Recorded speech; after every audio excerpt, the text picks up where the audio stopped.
Good morning, everybody. Welcome to Solo ReacTalk. This morning, I'm going to be reacting to Star Wars vs. Warhammer 40K. The Light That Flickers. Oh, yes, episode 44. The Light That Flickers, part 2. Made on the AFanWithTooMuchTime YouTube channel. Yes. If you guys want to check out my previous reaction to the other episodes and parts, remember that the reaction playlist card is going to be at the top right here. If you want to check out the original video as well as AFanWithTooMuchTime's YouTube channel, the links are going to be in the description below. Yes, part 1 of The Light That Flickers. Captain Fordo, yes, Captain Fordo has been killing some Astartes. Well, he killed one Astartes. Yeah, let's be honest here. He killed one Astartes. Due to experience and to luck. Yes, experience and luck. He got to kill one of them. I did suggest that the Astartes are going to have a target on him in particular, Captain Fordo. I guess we'll just have to wait and see what happens in part 2 if we continue on with the story of Captain Fordo. But I think he is going to have a target on his back. Because he killed one of the Tempered Hands Astartes. And what else happened? Saint Lazarus. Yes, Saint Lazarus had a speech that he gave to the remaining defending forces of the Basilica. I'm not sure, maybe 1,000. I'm not entirely sure about the numbers, but it's not a lot of people that are going to be defending the Basilica as the rest of the group evacuates from the Basilica. So he and a couple hundreds, maybe 1,000 people are going to be staying behind to defend the Basilica from the advancing clone troops. And we also had Farnes coming in and laying out all the information that he has in terms of Ahsoka's plan for a ceasefire and a truce of some sort to be initiated. And he also gave the scroll. Was it a scroll? Well, it was a pamphlet with Ahsoka's blood on it. Saying that we have this option for a ceasefire, not surrender, but ceasefire. Yeah. So he gave that information to Saint Lazarus, and he's also been telling Saint Lazarus everything that he's gone through, and how Ahsoka treated him. And I guess we'll just have to wait and see how Saint Lazarus responds to all of this information. Whether is he just going to outright kill him because he's a traitor, or is he going to further question him? I personally think that he's not going to kill Saint Lazarus. He's not going to kill Farnes. He's not going to do that. He's not that type of man, Saint Lazarus.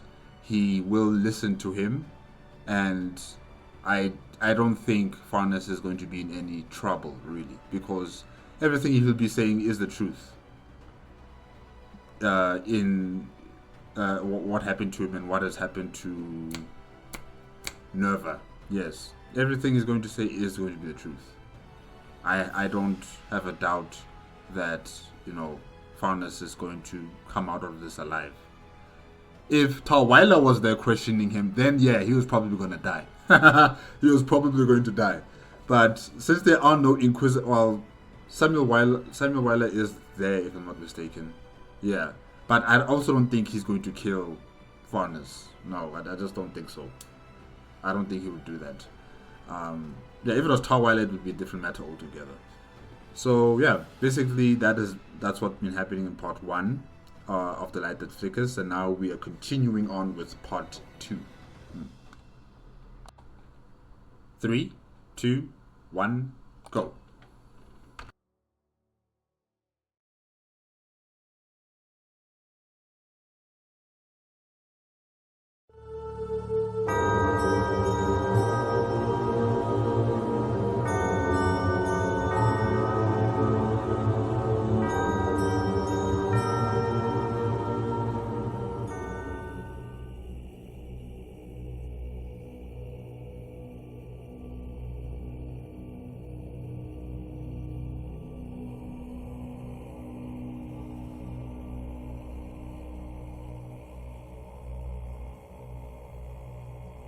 presents the return of Star Wars vs. Warhammer 40K and the final part of...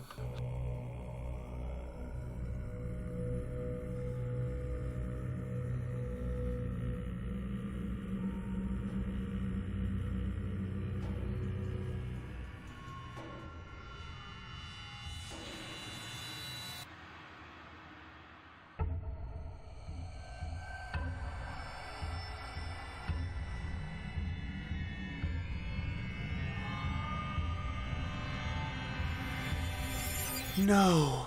Ayla Sakura's whispered exhalation seemed to ripple through the suffocating air of the rent and ruined makeshift prison. Wait a minute. Ayla, you're still here. You're still here looking at the fight between Lord Sidious and Tarweiler. No, you should not be here. You should not be here. Get up and get out of this place, along with the remaining Jedi that are still alive. Get out of this place. You guys can't be here. I know you want to see who the Dark Lord is, but this is not that time. Now is your chance to escape. Please, get out of this place. Behind her cerulean eyes, Ayla's very spirit was awash in a storm of emotions which threatened to tear her asunder, even more than she already was. Her beaten form lay sprawled on the ground, shattered in flesh, soul left ringing in the wake of what she even now bore witness to. Looming before her were the very avatars of her worst nightmares. Darth Sidious, the malevolent puppet master behind the galaxy's most recent galactic war, and Inquisitor Tarweiler, the inscrutable, grinning monster who hailed from another universe entirely. The former's lips pulled back in that horrific expression that Ayla had learned to fear. The Inquisitor holding aloft a rapier that seemed to drip with abyssal fire. Both semblances of evil seemed so engrossed in their newfound rivalry, so locked by their mutual challenge, that they paid her, broken and inconsequential as she was, no mind at all. Ayla felt some form of gratitude for that, but the sensation was fleeting, cast out of her the instant the two men chose to engage each other. The moment was as sudden as the arrival of an unexpected death, and twice as shocking. Ayla watching as the two approached each other and paused. Weiler's weapon roiled and moaned as he held it casually in one hand. Sidious's two blood-shaded sabers humming at either side of the Dark Lord's shrouded, black-robed body. Darth Sidious is wielding two lightsabers. Oh, nice. Okay, yeah. It reminds me of that fight he had with Savage and what's his name? Darth Maul. Yeah. Star Wars Clone Wars, they gave us such amazing fights. The men seemed to flicker then, like black candle flames caught in a nearby breath. And by the time Ayla realized that their contest had truly begun, the two shadows had already exchanged several empowered blows. Gusts of hurricane-like wind buffeted out from their collisions, throwing Jedi, wounded and corpses alike, across the floors and into the walls. Their duel commenced with a savagery that was a study in contrasts, like a painting in which the brightest of whites clashed with the darkest of blacks, showing Ayla shades of shadow she had never even conceived of. Darth Sidious brandished twin crimson lightsabers, their blades glowing like demonic eyes in the strange murk that was rapidly consuming the 9th floor. Tarweiler's rapier, its blade What the hell? It's moving. The image is moving. No. AFanWithTooMuchTime, you gotta tell us first, man. Oh gosh, that was scary. Okay, hello Tarweiler. Jeez. fragment of pitch darkness that shamed even the night seemed to consume light itself, screaming through the air with each swing, leaving black arcs of fire in its wake. You truly believe that your childish sorcery can match the might of the Inquisition? Wyler sneered, the words spat out even as his rapier clashed with Sidious's lightsabers, spawning showers of malignant sparks which seemed almost alive as they flailed and flared to the steel ground. I think in swordplay, Tawala might have the upper hand because, Lord Sidious is not known for his swordplay. Well, he's good. No, look, he's really, really good. I'm just saying that it's not his favorite thing to do. He doesn't particularly enjoy swordplay. So I think maybe Tawala might have the advantage here against him with that. But in terms of knowledge of the Force, yeah, I don't know. We'll see. Because I've been told that Tawala is an Alpha Psyker, right? That's the term you used, Alpha Psyker. So I'm not sure who's more powerful in the ways of the Force or the warp between the two. I'm not sure about that. But in terms of swordplay, maybe Tawala does have the upper hand on Lord Sidious. Yeah. Arrogance. Ha! Ever the folly of the uninitiated. Sidious retorted, maneuvering his dual blades in intricate arcs, a graceful dance of death which shamed Ayla just to see it. My order has long mastered the mysteries of the universe. We do not need to brute force our way through it. The Force obeys, for it is our right to command it. The Damn. Sith Lord boasted, pressing his attack as he weightlessly slid and leapt about, never striking at the Inquisitor directly, always seeking to subvert Wyler's counterstrikes or offensives. I like the little sound bites, of the duel. You can hear the lightsabers clashing with the, what is it called, rapier of Tawala. Yeah, and you can also hear the air as it, bursts out from their conflict. Yeah. The air around them surged with an invisible pressure that Ayla could almost hear. And, to the surprise of her bloodshot eyes, Sidious was doing what none of them had been able to. He was pressing Tarwyler, gaining gradual control of their mutual movement as he kept pace with the previously untouchable Imperial. Both combatants were clearly augmenting their physical abilities with techniques based within the immaterial worlds around them, empowering themselves such that the physical universe seemed to scream around them in its attempt to keep pace. They moved faster than Ayla's trained eyes could follow, blurs of lethal intent shattering themselves against one another, held intact through their impacts by the same forces which made those strikes so severe.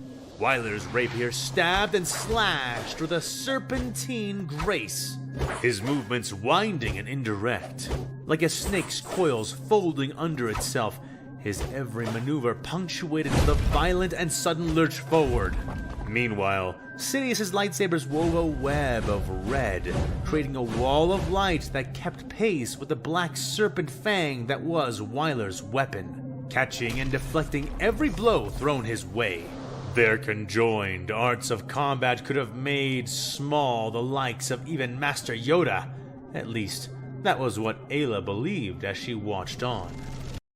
You see, this visual representation of Tawala is fine. It's a still photo. Now, the one you showed us before where he was moving around, I was not ready for that, okay? Please. I was not ready for that. The way it moved, I was like, holy shit. Yeah, I'm okay with the still photo of Tawala. Because the guy, he's not really appealing to look at, okay? Oh. The room was buckling around them, waves of unseen power rippling and shimmering through the air, tearing open walls and rending apart the floors above them. The destruction and contortion of the space around the defeated Jedi only seemed to accelerate then. You need to get up, Ayla. Please, you guys gotta leave. all of you, all that are still alive, the Jedi, you guys gotta leave. Because whoever wins from this conflict, from this contest here, they're going to kill you. Lord Sidious is going to kill you. He doesn't care pittance about Jedi. You know this. It's a Dark Lord. And Tarweiler, he's going to capture you guys and experiment on you guys on his ship, which is also death. So leave right now while you have the opportunity. As the physicality of the contest between the two shadow beings suddenly ruptured into overt displays of their respective dark arts. Sidious bounding up to the ceiling as he absorbed a particularly brutal strike, holding himself upside down there as he extended his arms, cackling and laughing as waves of force lightning unfurled from his body and rained down. Wyler did not miss a beat, dancing back, bolts of power bouncing off his blade and psychic radiance as he spun and attempted to contend physically with Sidious's arcane display. And you know how Lord Sidious laughs, you know, that yeah, oh my gosh. I cannot imitate how he laughs, but really from the movies, especially the Revenge of the Sith and in the Clone Wars, especially when Sidious was fighting against Salvatore Press and Darth Maul. You know, he had that cackling laugh, that oh my gosh. I love that evil laugh of his. It almost gratified Ayla to see the Inquisitor be suddenly overwhelmed before countering with torrents of black fire. Stop being giddy and, you know, being happy that you can see that this enemy is being pushed back. Ayla, please leave. Get up and go. The hungering flames carried aloft in an explosion of psychic malevolence which drove back the Sith lightning. And again, Ayla became aware that her surroundings seemed to waver and distort as the competition between them raged on. Reality itself protesting the unnatural forces being unleashed within it.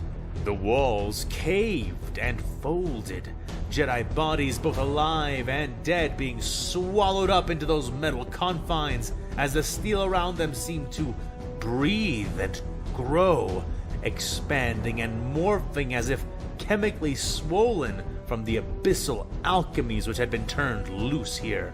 Even away from the walls, Ayla could feel the floor buckling and churning under her, melting and reforming without the aid of heat.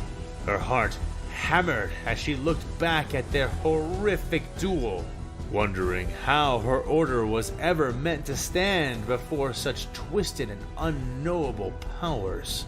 The clashing between the two became so rapid and so fearsome that the sound of it resembled a thrum, the intensity building and building, but it could not build forever, nor did it. Sidious drove down into the Inquisitor, splitting black flames with his red swords, twirling, carried on winds of dark power as he slapped the crimson bars of his weapons against Tarweiler's dedicated defense.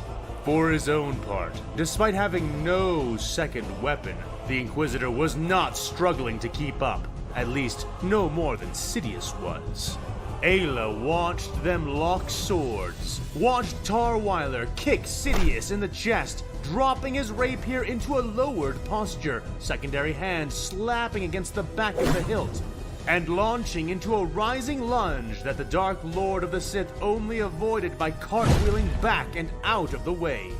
And I've seen him do that. I've seen him do that in Clone Wars, in Star Wars Clone Wars. I've seen him do that. Yeah. Scary old man. It's very scary. It was clear by this point in the fight that Sidious knew every single... Oh, this is cool. Yeah, this is cool. Nice. ...form of lightsaber combat, with the possible exception of the latest form, Vapad. But where Sidious had mastered the battle arts of the Jedi and Sith, this Tar Weiler fought not with the martial teachings of 2 orders, but with the lethal wisdom of several hundred, forming out of his fighting style a chaotic amalgamation composed of very nearly every single sword fighting technique that humanity had cultivated in 10,000 years of constant escalating war. Man, the music. The music, oh gosh, alright. Oh, I need to get this soundtrack. Was within this melee storm of violence, this bloodthirsty exchange of galactically assembled martial prowess, that the Imperial Inquisitor eventually gained the upper hand.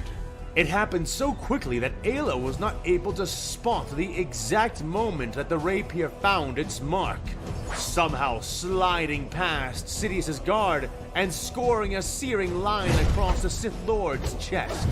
The two broke apart like powerful opposing magnets, Tar Weiler grinning his monster's grin as he and Ayla watched Sidious rise from a crouch. A growing line of black flames spreading from his chest, lighting his hidden face with darkness. Black flames? Amateros. Now it was Tar Weiler who cackled, Ayla feeling a strange despair, realizing at long last that not a single being of her galaxy could stand against the predators that had come from somewhere else. Ayla, please, please, get up and leave. Even the Sith were ultimately no match, though one would not know it from the undaunted posture of the burning Dark Lord. I was never worried. I was never worried. I'm not even surprised. I'm not even surprised. He's not just gonna die so easily. No. Your lightsabers may cauterize flesh, but the fires of the warp consume the soul. Weiler You're dealing with a master of the warp, Tar Weiler. hissed in victorious elation. You are finished. Food for the warp. Sidious looked down at the flames and grimaced, not from the wound, but from the realization that the duel had moved to a terrain where physical skill alone would not suffice to serve his purposes. His eyes glinted like shards of dead stars as he lowered his glowing weapons, deactivating them and having them vanish up the sleeves of his robes. Yeah, he likes that. Yeah. He was preparing for a different kind of battle. Tar could see this as well, and looked upon the Sith Lord with mock pity. Unable to accept the inevitable. A shame. You will die flailing against a fate no one, not even I, can prevent now. The Inquisitor mocked. Sidious did not respond, at least not with words which Tar Weiler could understand. Instead, he seemed to look down and speak to the flames themselves, his words strange and clipped. Weiler watched, his keen mind recording every word, though even then, his arrogance was supreme. The daemon fire he summoned was born of the most insatiable parts of the Immaterium, children of a hunger so intense, even the dark gods made scarce use of it. Wielding it was to dance the line between existence and utter obliteration, and he had seen word-bearers fail to coax the flames to stop. So Tar watched and nothing more as Sidious spoke the hideous and lost tongue of the bulk. Masters of the black flame, speakers of the chaos. Tar had seen sorcerous attempts to put out the flame, to smother it, to deny it, to bribe it into release, to beg it for mercy. But Sidious did none of these. Kintik Hadzuska Otkaratak. Kintik Hadzuska Otkaratak. Jasjen Sixa. Jasjen Sixa.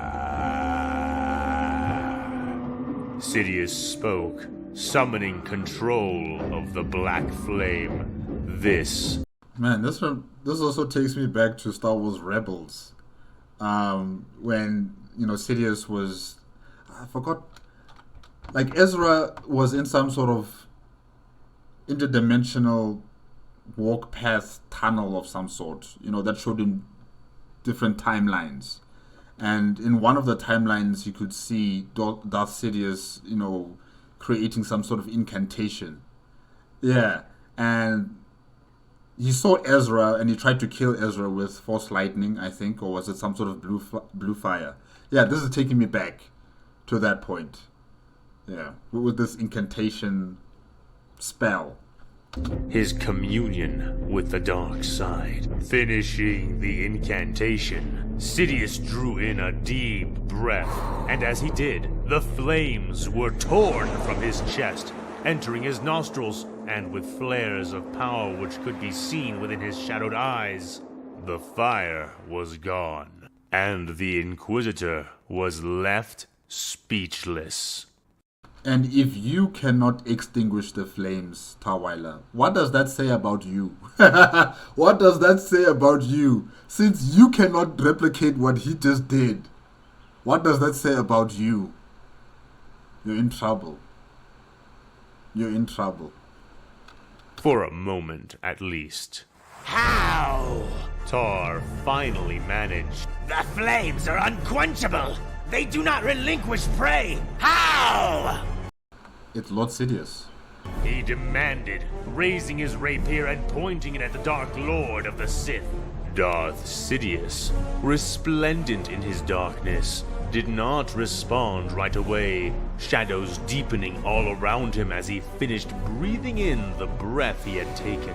He exhaled darkness in place of smoke, his breath long and dragged out, Wyler's eyes darting, but unafraid.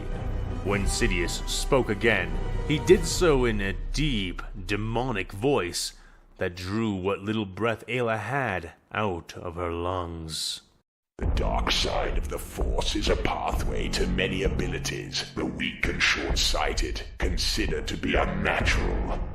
Tar edged back, the air seeming to rumble without noise. He knew what this was. Just beyond the veil, on the other side of the border which protected the material plane, the warp was roiling, writhing, scratching and tearing at the seams. His beady black eyes widened as he realized for the first time that he was not dealing with anything as simple as a powerful witch sorcerer. You are strong in the dark side, said the Sith, stepping forward and dragging every shadow in the room with him. Worthy of the mantle. He purred, making the darkness around them shudder and draw in closer. What? Wyler began to say, before crying out, staggering, one hand holding his blade out towards Sidious, while the other suddenly clutched at his head, covering one of his hateful eyes. Ayla could feel it as well, a conduit, a powerful channel opening between them. Like water calls and connects to water, so too did the black hearts of these creatures connect and flow into one another. Yes, I can see it, crooned the Dark Lord of the Sith. Such power you have, yet still a slave. Your chains, unbroken. He continued, stepping closer still. I am no slave! Tarweiler spat back, saliva frothing his lips as he attempted to drive apart the strange connection. I am an Inquisitor! A Lord Inquisitor of the Imperium of Man! Billions live and die by my whim! I command battle fleets and soldiers would shame anything you have ever wrought! My authority is the authority of a god! The Imperial roared in defiance.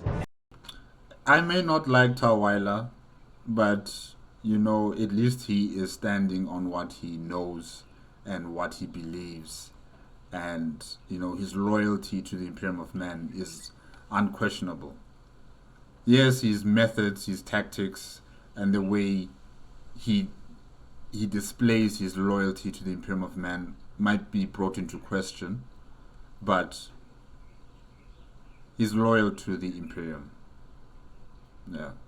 And yet, the Dark Lord said, seeming to almost whisper the words, although each syllable cut through the air like a razor blade, easily heard. it is not your authority. It is the authority of your dead god. Mocked Sidious. Silence! Snapped Tar, slashing his sword through the air to punctuate the statement. I am the greatest Inquisitor in the entire Zektek sector, and soon, the whole galaxy! The shark-toothed man railed. So you wish to believe.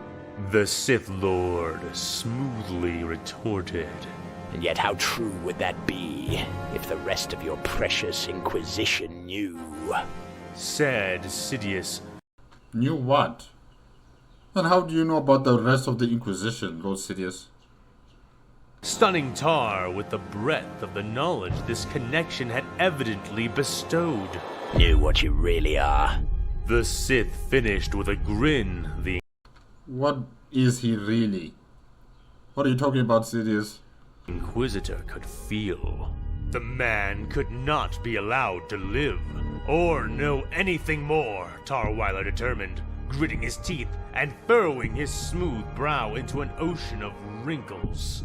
I am the Inquisition! The Psyker bellowed, throwing himself forward in a charging lunge. But he did not complete the attack, seeming to come up short just before striking Sidious, struggling against an invisible force. Gritting his teeth, grunting as he was frozen mid-charge, Tarweiler pressed forward with all his might. The tip of his black rapier beginning to smoke, only an inch or so from Sidious's chest.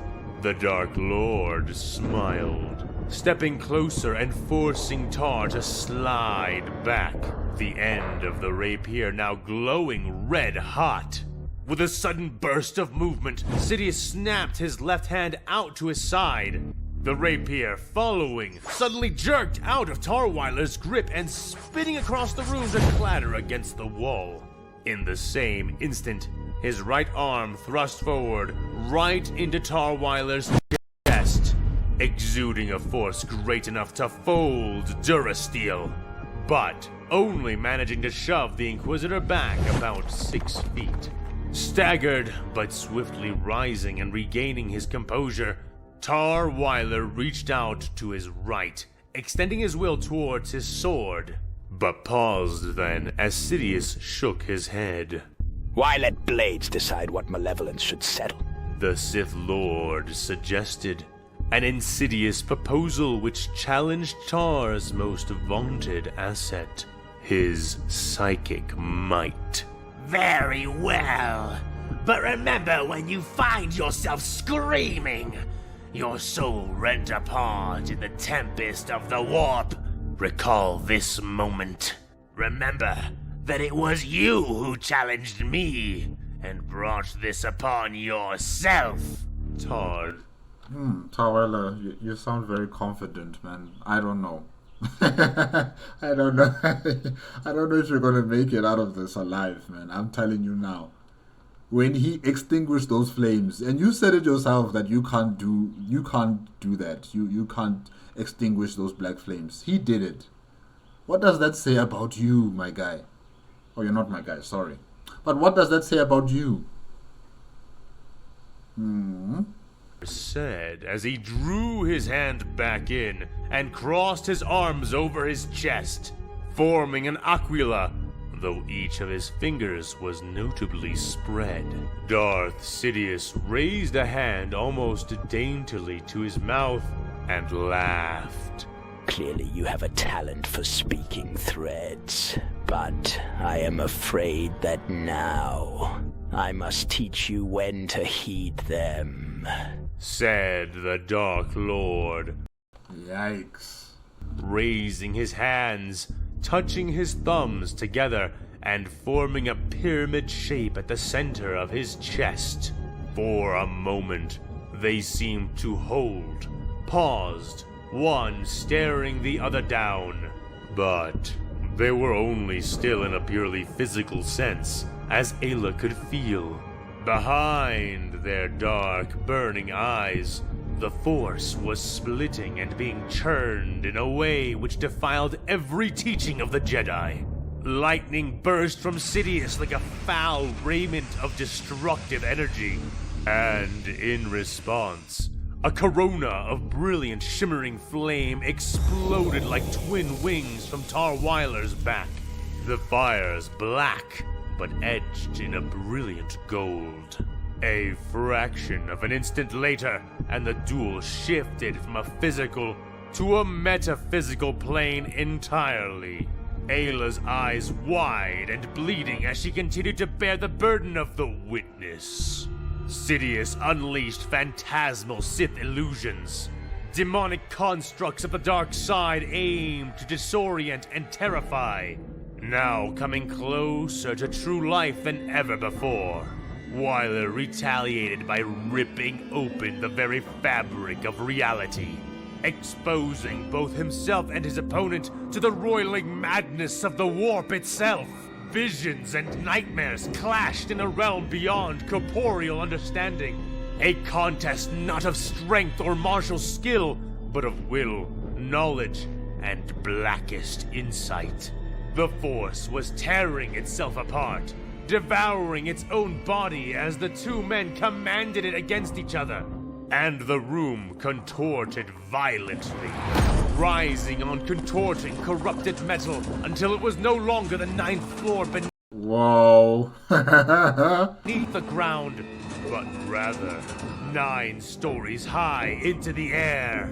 A twisting and still rising tower of metal scrap that reached agonizingly towards the heavens as reality was suffocated nearly onto the death of all logic.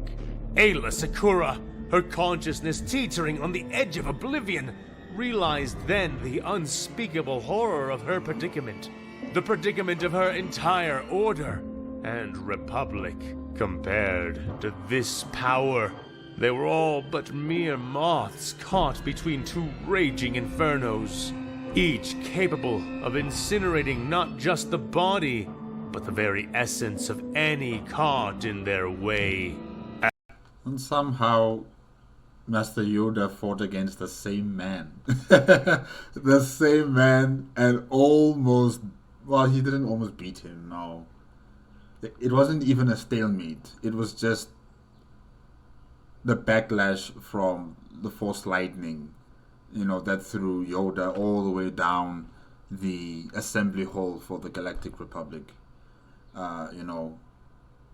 So it was a technical retreat. Yeah, no, there wasn't a clear victor. But yeah, Yoda held his own against Lord Sidious, and he pushed him.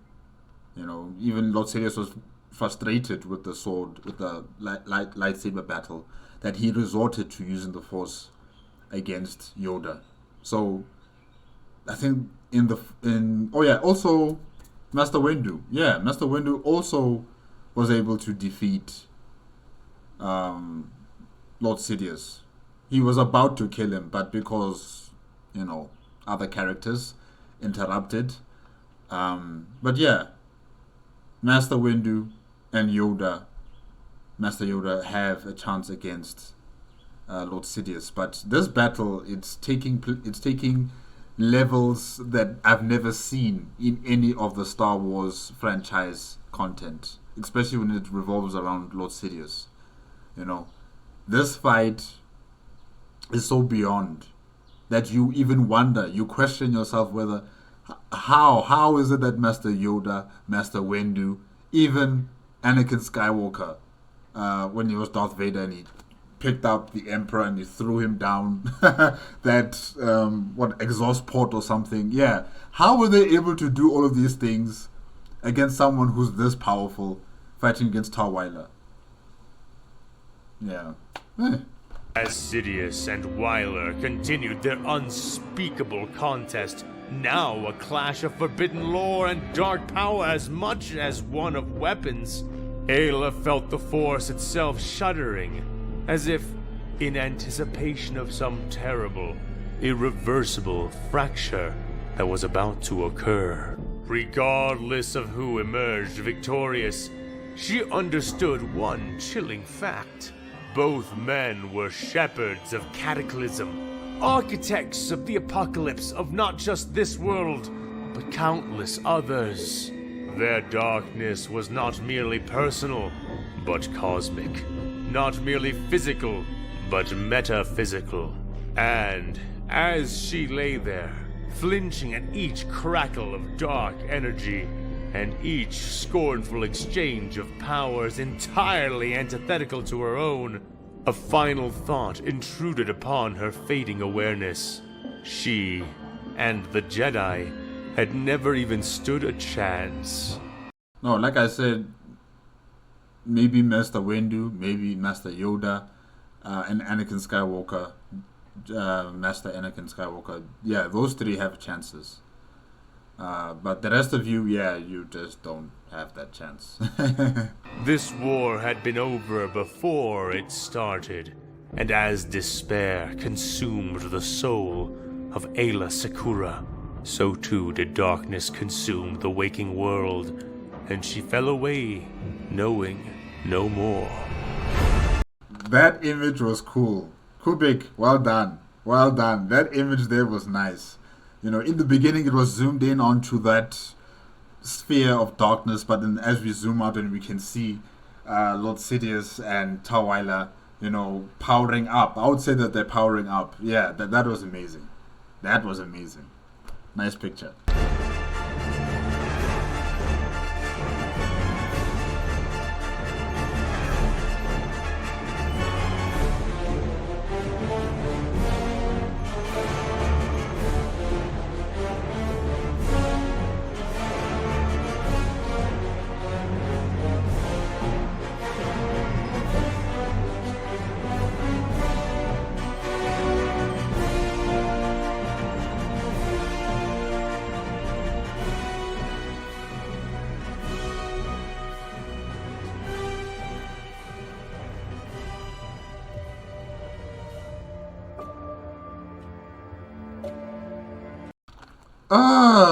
Man, long time no see.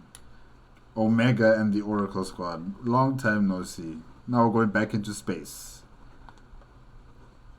Omega.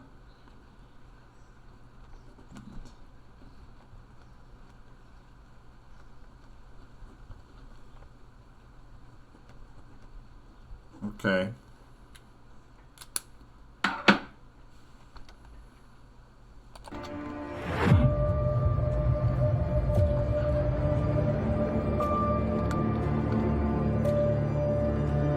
One of her slender hands slid across the exposed skin under her neural interface band, wicking away sweat with the act, and being forced to mentally negate the implied commands that the gesture issued to the Oracle computer system. A system that Omega was now very much a part of. Few of the previous battle simulations had pressed her this hard, and none of them, not a single one, had borne the stakes this game now held over her.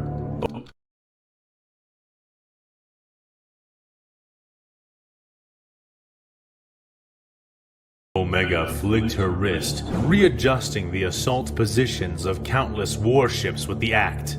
Her commands then processed and disseminated by her team. In the black, insubstantial sea of the void, Venators banked, their engines burning like dim stars in the endless night between worlds. Their weapons fired in rapid succession, a chorus of colored plasma raining like hail, splashing and shattering upon the skins of the behemoths all around them. And every few moments, one of those monsters they had warred against would swat a swathe of them out of the darkness, annihilating them with shells, cannons, and strafing lines of volatile energy. But the swarms of the Republic were many, and the gargantuan beasts of the Imperium were few. And Omega knew that she could win out with precision and ruthless application of the needed maneuvers. Good luck. And so it had gone, with Omega and her many captains dueling against the Lord Admiral of the Imperium and the many Admiral Rolla. lesser admirals beneath her, all of whom served as Omega's presumably simulated opponents. They exchanged blows, the ships and the steel of their bodies acting as the blades of their sabers, as they dueled each other back and forth, a dozen metaphorical rapiers clashing, each held in as many arms between the two of them. Nearly an hour had passed, and already 56 different critical moments had been reached, from small conflicts or skirmishes within the larger battle to heavy fighting and obviously prime priority engagements. No matter their apparent size, each and every single one of these 56 points had been situations which could change the flow of the battle and could have caused full reversals of her current momentum had even a single one soured badly enough. But Omega had managed to win or stalemate each and every single one so far. Not bad. Win or stalemate. Didn't even lose one. Clearing her mind of all distractions, seeking only what needed to be done to survive every critical encounter as they occurred, always looking to implement her larger strategy whenever she could.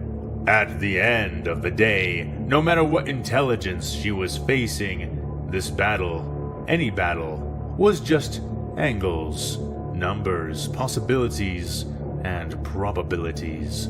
Nothing could overcome that fact, and that fact would not overcome Omega's will to see her small group remain whole. All around her, each one of the other clones that composed her impromptu family were struggling to keep pace with their young leader. A single moment, a tiny lapse, even a temporary hesitation could easily cost them 50 ships and tens of thousands of lives along with them. They all wanted to stay together just as badly as Omega. However, two factors kept them from matching the lethal speed and tactics of her moment-to-moment commands. Firstly, she was simply superior. With a grasp of physics and tactics which bordered on the preternatural, Omega was so apt at reading and noticing details and patterns that even the others in her group suspected that she may have somehow been cloned as a Force sensitive.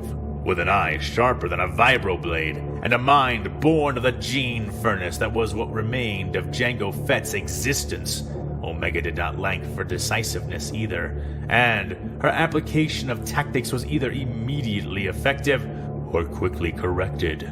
And yet, even with this advantage, there was something else holding the others back that Omega was not bound to. One after the other, the clone children of Omega's strategy command team came to a realization that their leader was simply blind to, perhaps even subconsciously choosing to not see what they had all realized. This was not a simulation. Now, how did you guys figure that out? How? This was real. These numbers were real. The Armada was real. The Imperials were real. And the sacrifices that they were making to keep their momentum going and their victory assured was most certainly real. Every single one. Tears dripped from unblinking eyes as commands were parsed and sent, hearts beating like leaden pumps in frail chests, every beat becoming harder and harder with each callous command they issued forth. But none, not one, had the heart or the will to tell Omega the truth, or to even signal it, for while parts of them died as tens of thousands perished at their orders, It was clear from the narrowness of their lead that each and every single one had been a required loss for the sake of victory.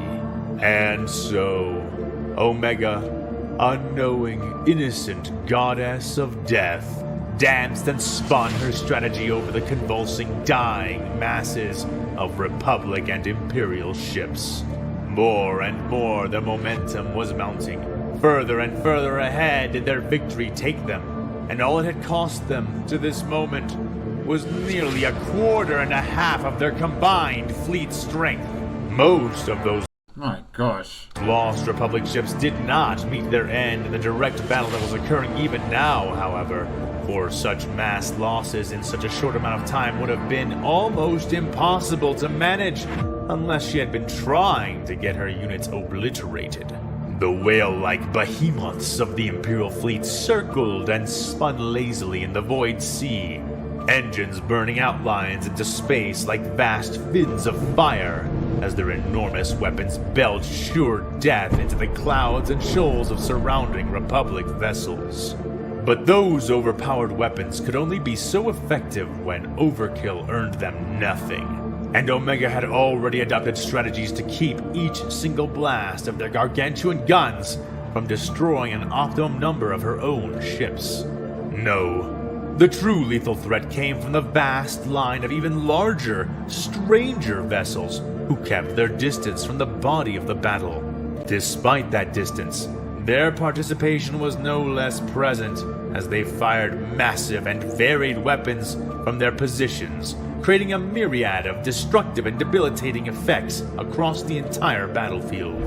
Gravitational wave bombs rippled the very fabric of space-time in a visible way. Novatic detonations exploded in fiery violence, briefly resembling stars in their expanding brilliance.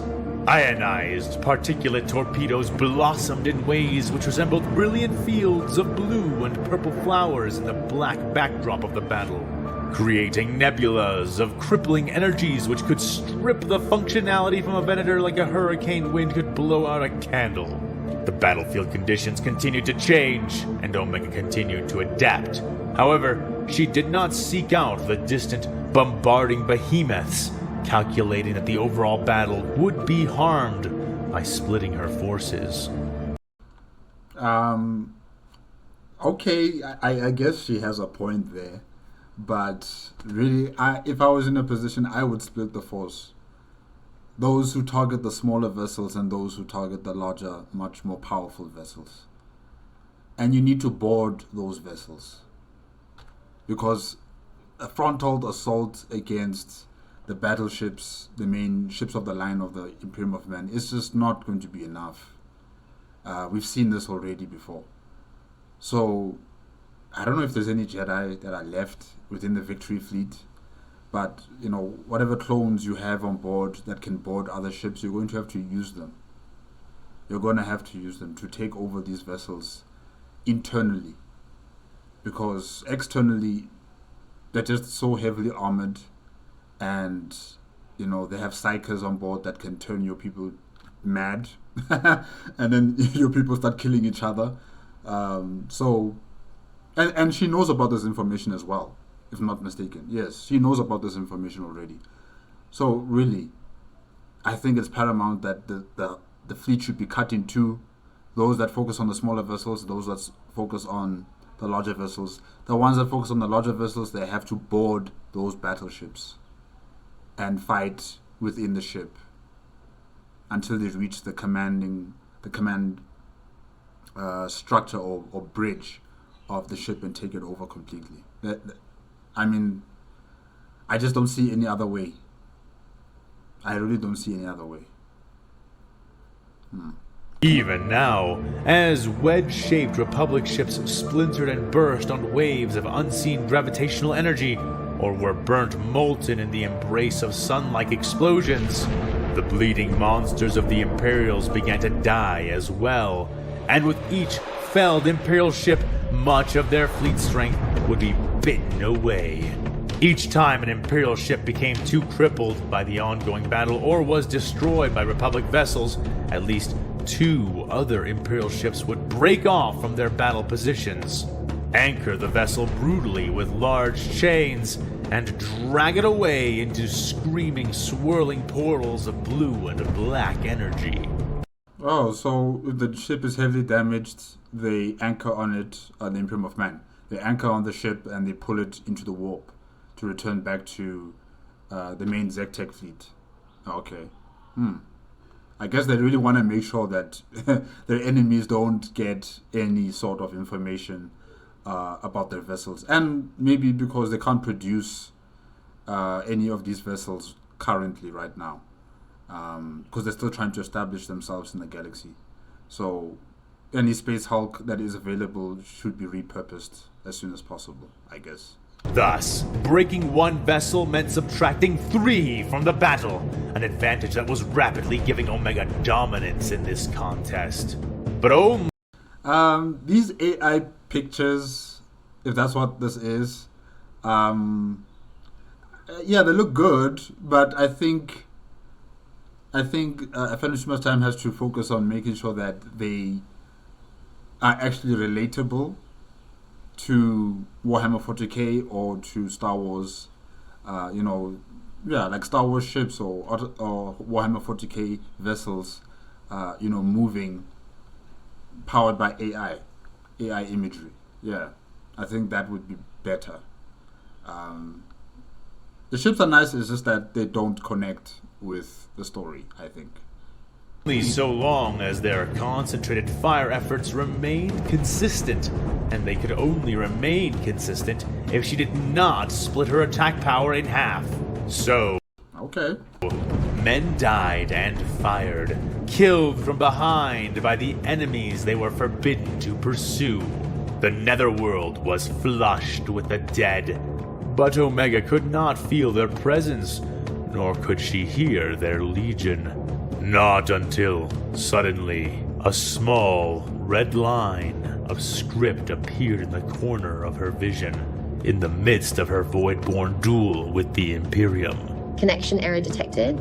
Omega barely noticed it at first. It was someone else's problem, someone else's job. That changed quickly, as the illuminating panels of hologram projectors which surrounded her began to fail. Their projected, three-dimensional screens going red and losing all detail, one after another in quick succession. The same soon occurred on the monitors all of her supporting team were working on, the screens becoming crimson sheets with the word "error" written in white at the center. What the? Strange. Why would that happen? I mean, there should be redundancy systems that activate the moment something like this happens. I mean, they are dealing with people's lives here. They're dealing with the entire Victory fleet. If the systems in this ship crash, there should be redundancy systems. Right? Omega said, looking around in confusion. The others did much the same, with Arcanian angrily slapping his console with a wide hand to try to coax it back into function. Calm down, Wookiee. Sprout slowly lifted his face away from the console, the blood draining from his features. Did the simulator break? Omega added a moment later, just before the lights all suddenly shut down, a deep whine in the ship walls signaling the powering down of the main engine. The clones found themselves awash in the darkness, blind until the lights suddenly came back on, another rising whine denoting the restart of the power systems as the ship came back online. Good. No one came in for them. The door into the room did not open, and the glass observation center above them did not issue any commands, nor did its large glass window become any less opaque. Omega shrugged nervously, looking back at the projectors as they began to flicker back into life, the screens on the support consoles following suit. But even after reactivating, they were blank. System response request? Manual access mode? Omega said to the computer, nervousness clear in her voice. Was troubleshooting part of the simulation test now? No. And if this problem persists, if this problem persists, it can only mean that there is some sort of disruption. Maybe there is an Imperium of Man vessel that is jamming your frequencies. Or there are psychers that are also manipulating the crew aboard the vessel that the Oracle team is on. And they're causing havoc. Yeah. The holograms did not respond to her at first, before a single word written in white text appeared hovering before her. Omega squinted at the word and read it out loud. Receiving. Read Omega. Is that a bit strange? Asked Meek, the willowy clone cadet who stationed one of the lower consoles, the one to Omega's right. Yeah, aren't the system framework responses normally in a larger text? Sprout added, sitting right above Meek in one of the upper consoles. Sprout and Meek. Okay.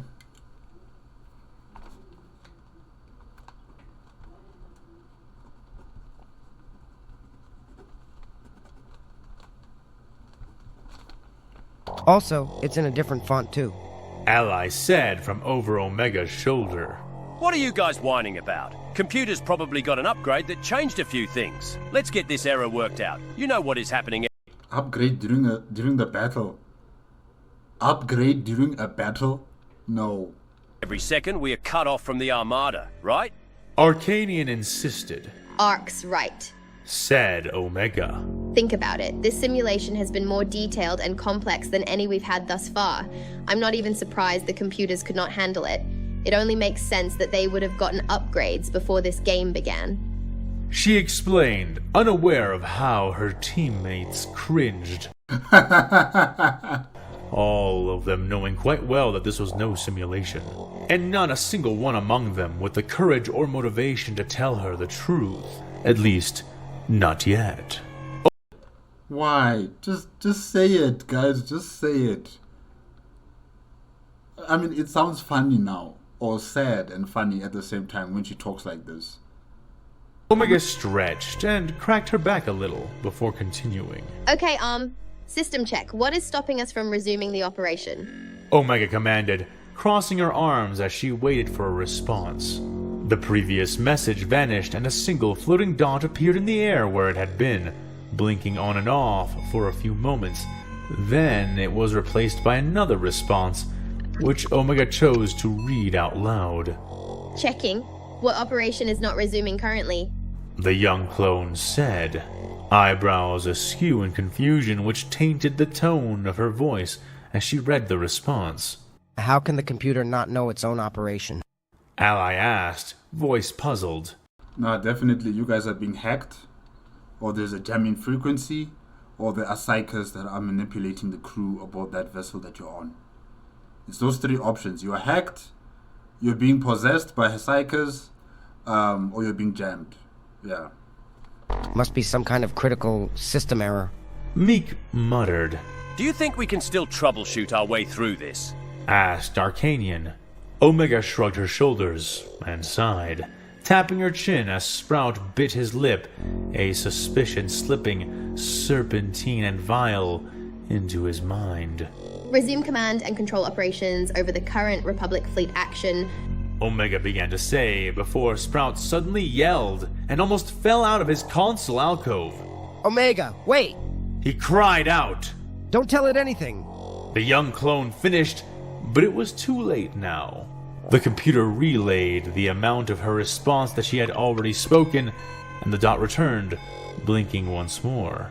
Sprout, what's wrong? Omega asked, befuddled by his outburst. Yes, Sprout, tell us. What's wrong? Tell us. But Sprout did not say anything, eyes nailed to his console screen and the blinking dot he saw there, waiting for a response.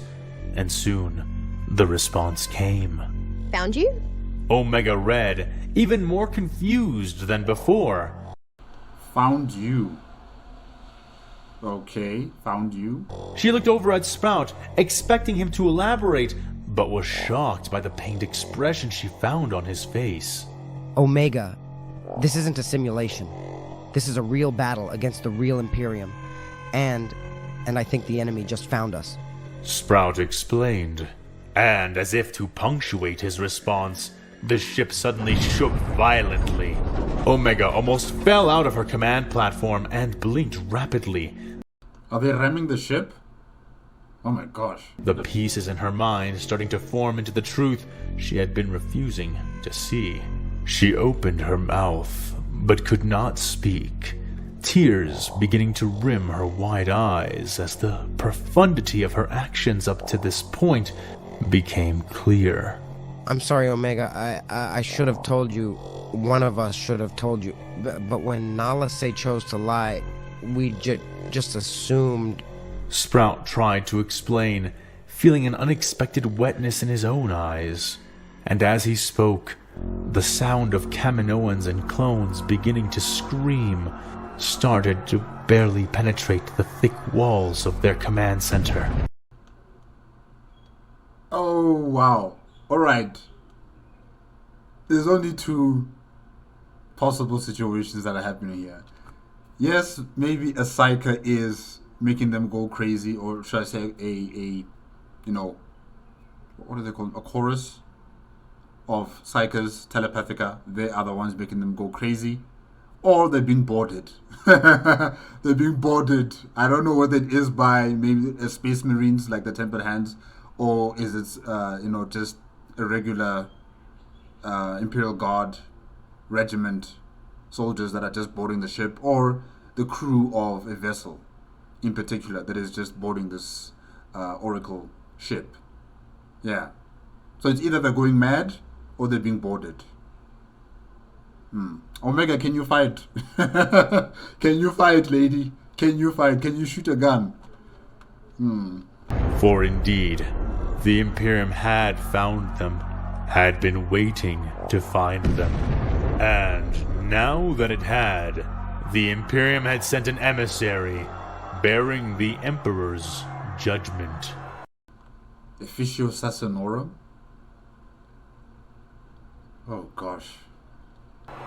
And his mercy.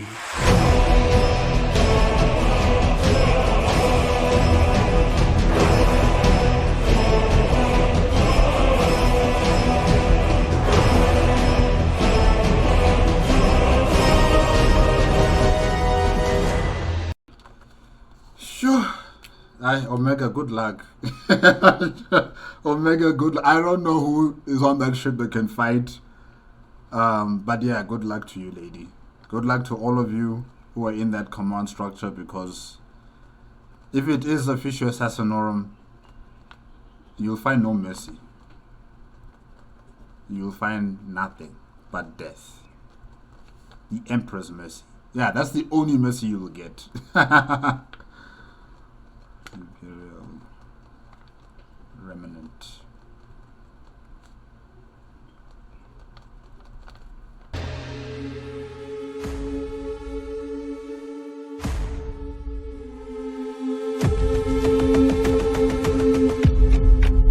Lazarus stood by, waiting behind the one-way glass as he lingered in the observation room. This actually looks cool. This image, representing Lazarus, right? Yeah, this is cool.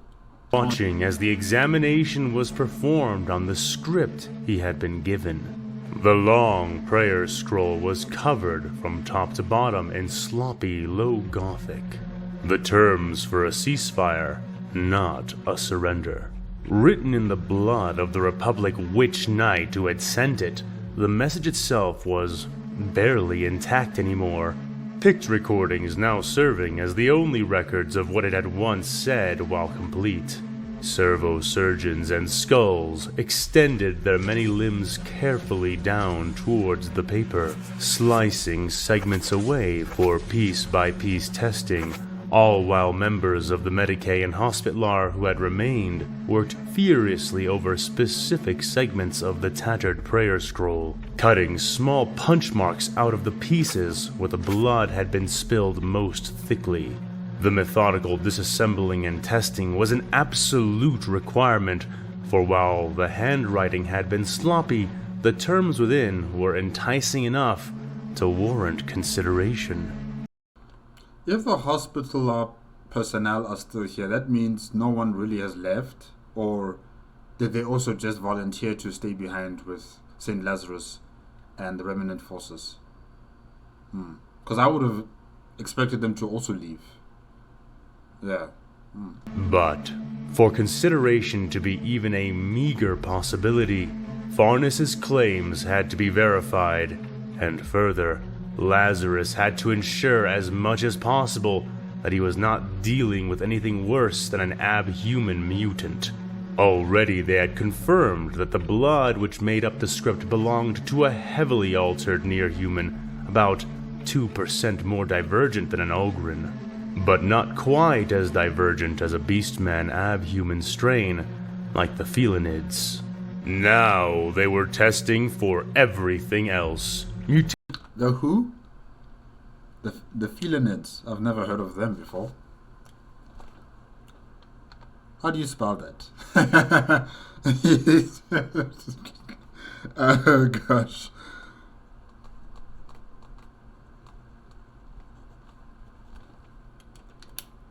Okay. Corruption, gene mimicry, and, most importantly, the genetic taint of the subversive and monstrous gene stealers. Meanwhile, the other half of this message, that is to say, its bearer, Farnes Elitan, was being tested almost as thoroughly. Lazarus had chosen to oversee this instead of that, for by his own judgment, by his own reckoning, the young soldier had been telling the truth so far as he knew it, and was no traitor. Lazarus could have used his authority as a saint to spare the boy his tests. He could have vouched for him, could have said that the Emperor saw through his eyes and beheld nothing wrong with the guardsman messenger. Like I've stated before in the beginning of the video, thankfully, Tarweiler is not here. He's busy with Darth Sidious. If he was here, Farnes was going to die. A very painful, excruciating death. He was going to scream. He was going to really die. Also, Commodore Shadrach is dead. So he's lucky that he's not here too. Because if Shadrach was here, he was still going to die screaming. Commissar Jane Leros, I'm not sure about her demeanor really. I think she is strict, but she is not bloodthirsty. You know, she doesn't enjoy, well, as far as I could tell, she doesn't enjoy watching other people suffer. If you do break the law, she'll probably shoot you in the face. You know, you'll die a very quick death. But I don't think she has any thrill of watching other people suffer. So I think with Jane Leros, he'll be fine, somewhat. And with Inquisitor Samuel Weiler as well, he would be fine. I think Samuel Weiler is one of the most chill Inquisitors I've ever seen. Really, he's so chill. So I just don't think he will do anything painful too much to Farnes. I just don't think so. So I think Farnes, whoever is interrogating him, he's in good hands, and he'll be fine. That's what I want to believe. That's what I hope is happening, because Farnes is innocent. You know, he was rescued, captured, interrogated, and he was given this scroll by Ahsoka Tano. Yeah, he's not at fault. So hopefully those who are interrogating him will also understand that. But the stakes were too high. His own desperation for a solution was too intense, and the price of a mistake was potentially eternal. The fact that this was being considered at all was the highest form of recognition that Lazarus could afford to.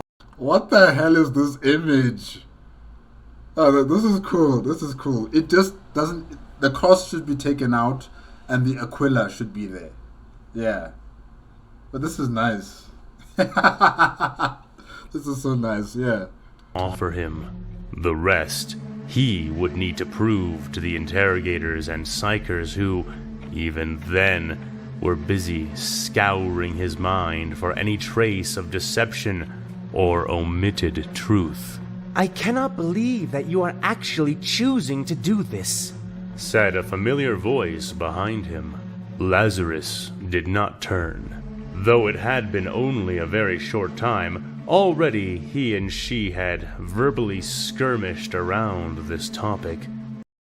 I don't know why, but I think Leandra and Saint Lazarus, they're like, yes, they are work colleagues, right? But they kind of also sound like a married couple. I don't know. It's just how Leandro talks to the saint. It doesn't really have any sort of respect behind it, you know. She's talking down at him, and he also, you know, tries to look at the peaceful route of communicating with Leandra. Because I remember from the past discussions they've had, you know, Leandra has always been very firm and very loud. So yeah, it's kind of like they're in a relationship. But now, he felt she had the intention to finally hash this out. Taking a deep breath, Lazarus spoke. "I haven't chosen to do anything yet," said the Saint of the Imperium. The Emperor tells us that to merely consider a sin is to commit it in your heart, and you are considering this, said Leandra Ordain, dressed in a full panoply of powered armor once more, leaning carefully against the metal wall behind her, arms crossed. "I am," Lazarus agreed, picking his next words very carefully, though he still did not budge. "I have to. I was given a directive from your mother, and if she has succeeded in somehow stopping the virus bomb from going off, then I must continue. I cannot squander Ishtara's miracle." I mean, you guys are not dead. It means she did succeed. It's been what now? Hours? Maybe even a day? It doesn't take that long for the virus bomb to reach the surface of the planet and ignite. So definitely, she stopped it. I know this. "I cannot surrender, not even to death," he explained. Behind him, the Canoness commander made a sour face. "And you think that trusting the word of a Republic witch will somehow help you complete that directive?" she asked with a frown. Lazarus's face creased as well, but not in a scowl, but rather a subtle smirk she could only barely see as a reflection against the observation window. "I know that once Ishtara herself worked with a Xenos witch," he said matter-of-factly. Really? Leandra seemed struck by that, blinking in open shock for a few moments before gritting her teeth angrily. "Elendia Sharkape, I think? It seemed to have worked out for her," Lazarus continued. "That was different from this. And besides, my mother killed that witch by the end of their dealings." Leandra sputtered in protest. She uncrossed her arms and stood up, pointing an accusatory finger at Lazarus.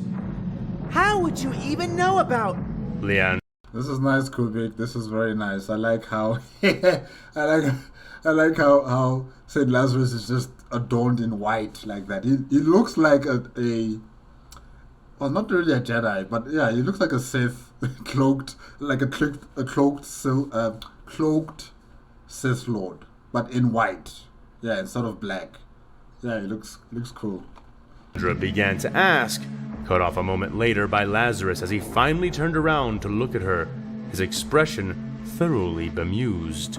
"Leandra, I have been given your mother's office and records, and I have been combing through them for literally anything that will help us out of this. Anything. Naturally, I looked through Ishtara's dealings with Xenos in the past, and it did not take me long to find this. It is an admittedly small file," he said with a shake of his head. "And for the record, while your mother did kill the witch, it was not her plan to. The record clearly states that Ishtara was betrayed first and fought her way out," said the new saint. "That is exactly my point!" exclaimed Leandra, one fist slamming down into her opposite palm. "You cannot trust it. if you do, this Ahsoka Tano will just end up betraying you, destroying you, and all of us in the process. She contended, almost pleaded. Was your mother destroyed by the Eldar Witch when she was betrayed? Lazarus asked back without missing a beat. No, but... Leandra began to say. And that is exactly my point, Leandra, said Lazarus, spreading his arms in mild exasperation. What do you mean? She asked, clearly. But that's Ishtara Ordain, Saint Lazarus. That's Ishtara Ordain. She has gone through so many conflicts in her life. So any sort of surprise attack from a person she made a deal with isn't really going to succeed against someone whose senses and whose experience is far superior to anything that you have gone through as a commanding officer, Lazarus. So I get what you're saying. I do. It's just that the reason why she survived and probably why she, was able to kill this witch in the end was because of duly part to her experience and, her long career and service to the Imperium of Man. And luck. A lot of luck. So I don't know about you in this position. Yes, making a deal with Ahsoka Tano does sound like it could be a success because we know Ahsoka Tano. Wow. You don't know Ahsoka Tano, but she will be very peaceful, very cordial, and she will give you, time for you to explain yourself, and she'll hopefully have time for herself to explain about what's going on, and all of these little discussions and information that needs to be shared between yourselves and her. The question is the other Jedi, like Mace Windu. Once he gets a whiff of this, it's going to be bad. I think it's really going to be bad. So, what Leandra is saying is also, I can understand the logic from what she's saying. I do. But yeah, take this chance. Take this chance and let us hope that luck is on your side. Yet again. Puzzled by his statement. What I mean is, if I have to choose between a certain pointless, if glorious death, and an inglorious betrayal by the hands of the wicked that I may yet survive, then I choose to be betrayed and fight my way out, just like your mother did. I will not simply accept a sure death at the end of Republic blasters. Not without some victory or goal behind it. Lazarus explained. We might just be making it easier for them, she yelled back. You don't know that working with her will get us into a better position. Leandra shouted. No, I don't, Lazarus admitted, his hands out, palms open appeasingly as he silently called for some calm. However, I do know that there are not many worse positions we can possibly be in, he said. Look, I may be a saint now, but I am a soldier and a leader of soldiers, first and foremost. We have a little more than 600 men here, Leandra. When the Republic comes, if I can change or budge nothing, they will destroy us and take everything we have here in the Basilica. If I can stall them, buy more time for things to change or adjust even, then it is worth the consideration. The beleaguered saint insisted. Leandra was already shaking her head even before he had finished speaking. And all of that will still happen, and we will still die if we choose to walk into an ambush they have set. The Canoness commander continued to contest. I know, Canoness. I know. I never said it's not a risk, or that it's even likely to succeed. But from where I'm standing, it's our only chance to influence the odds, even a little. Besides, me going isn't the same as me agreeing to any greater terms. And dying out there, or dying in here, at least I'll buy some time, the former sergeant explained with a resigned shrug. No, I cannot accept that, Leandra spat. It is not right that you should die first among all of us who have remained behind, she insisted. Lazarus could only chuckle at that. Imagine you were in the middle of this discussion. It would be so awkward. It would be so awkward. Like, I wouldn't want to interfere. I'm just going to stand here and listen to you two fight. And once the dust is settled, then maybe I might put in my own 2 cents worth. But otherwise, I'll just let you guys deal with it, because it's getting hot in here. It's getting very dangerous in here. Yeah, ooh. Making her snap her eyes up at him.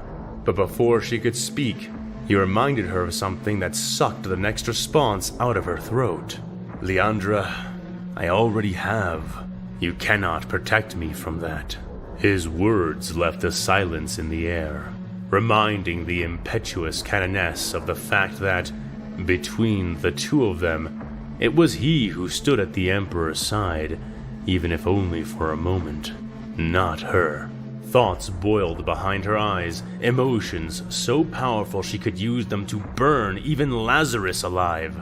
Yet, before either could speak again, the doors into the observation room slid open. Stepping in on metal legs which clinked and clanked against the stone floor, the current representative and highest-ranking member of the Adeptus Mechanicus within the Basilica cut a tall, imposing figure. She was the Magos Domina by the name of Aurora Sigmas. Yeah, I remember you, Aurora Sigmas, with your servitor skulls, swarming around you. Yeah, I think that's her, right? I think so. Let me write down her name. Wait, did I write down her name here? In the list of people that St. Lazarus has spoken to in his meeting. I don't think I wrote down her name. Okay. Alright. A halo of servo skulls circling her hooded head. She had lost one arm in the battle, but seemed unbothered as she stalked forward, supporting herself on a tall, ritual cog axe of the Mechanicus faith. St. Lazarus, I have returned from the interrogation room with news and a decision, she said without preamble. The saint turned to fully face her, giving a nod of his head and quirking his eyebrows. A decision? What decision have you made, Magos Sigma? He asked. I am prepared to enforce a position as the representative of the Adeptus Mechanicus here on this planet, she explained. Lazarus's quirked eyebrows raised higher. A position on what? Lazarus pressed. On the matter of this potential ceasefire negotiation, Aurora Sigmas further clarified. Lazarus sighed heavily and rubbed his eyebrows. Listen, Magos. While I do appreciate the power of the Adeptus Mechanicus and our need for unity in this situation, if that parchment comes back clean and that interrogation follows, then I'm likely to... He began to say. Go to the ceasefire negotiation. Yes, the Adeptus Mechanicus are in favor of this course of action, she interjected. The new saint blinked, face drawn in shock. That was not what I was expecting you to say. If I recall correctly, you were adamantly against the idea of negotiating anything with the Republic, least of all for human lives. If you do not mind me asking, what changed your mind? Lazarus asked. In response, the tech priestess leaned her axe against the wall and withdrew a data slate from the confines of her burnt red robes. She activated it and handed it to Lazarus, who took the device and looked down to see a picked image of the scroll that the Jedi Knight had sent to them. Several lines in particular were outlined in bright green boxes. The segments in question were a part of the Republic's guarantees, which would be offered merely for attending. The Republic had captured thousands, maybe tens of thousands of Imperials during their assaults, in part because of the stun capabilities of their weapons, and in part because of the Jedi army who had swiftly dismantled the PDF HQ. As part of the incentive for the Imperials to cooperate and attend the ceasefire negotiation, half of the prisoners the Republic now held would be turned over regardless of the results of the negotiation in question. So, and the PDF headquarters was destroyed by Shock T, right? If I'm not mistaken. Yeah. so long as its parameters were kept. This had been a very large incentive for Lazarus for several reasons, but he was frankly shocked to find that it had any sway on a representative of the Adeptus Mechanicus. He looked up from the data slate and gave her a puzzled expression.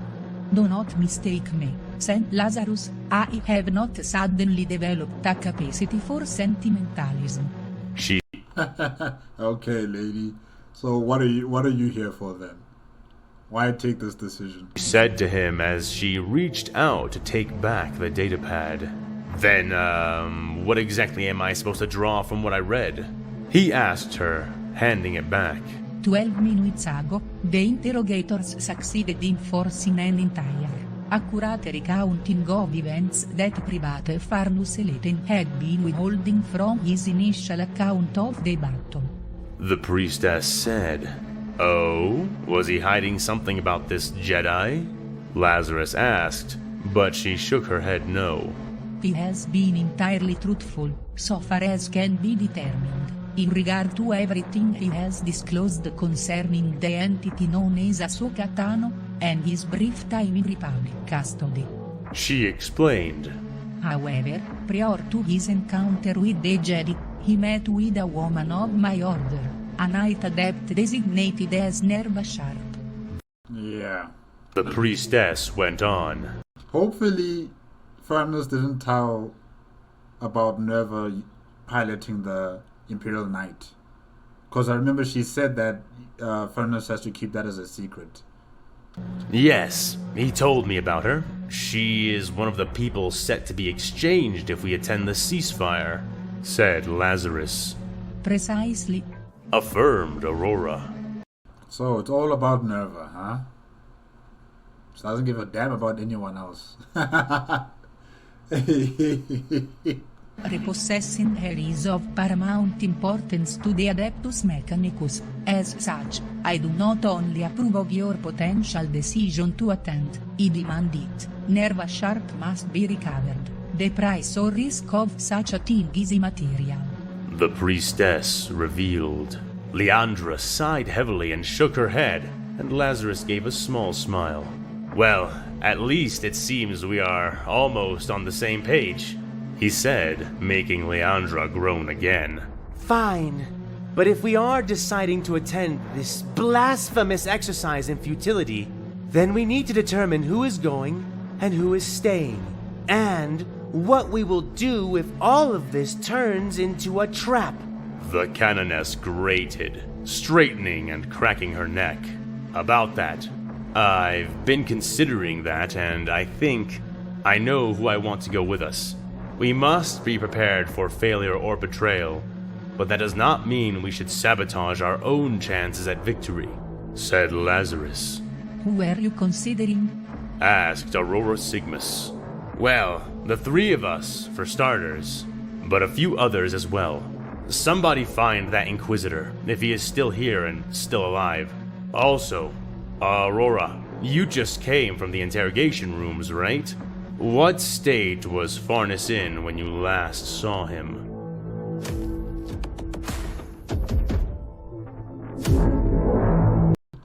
Tell us. But I'm sure he's okay. I'm sure he's okay. Right, Aurora? I'm sure he's fine.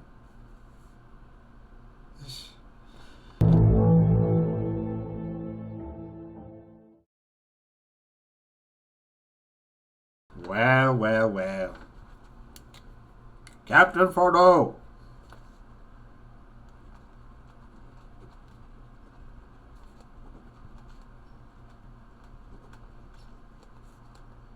And Oppo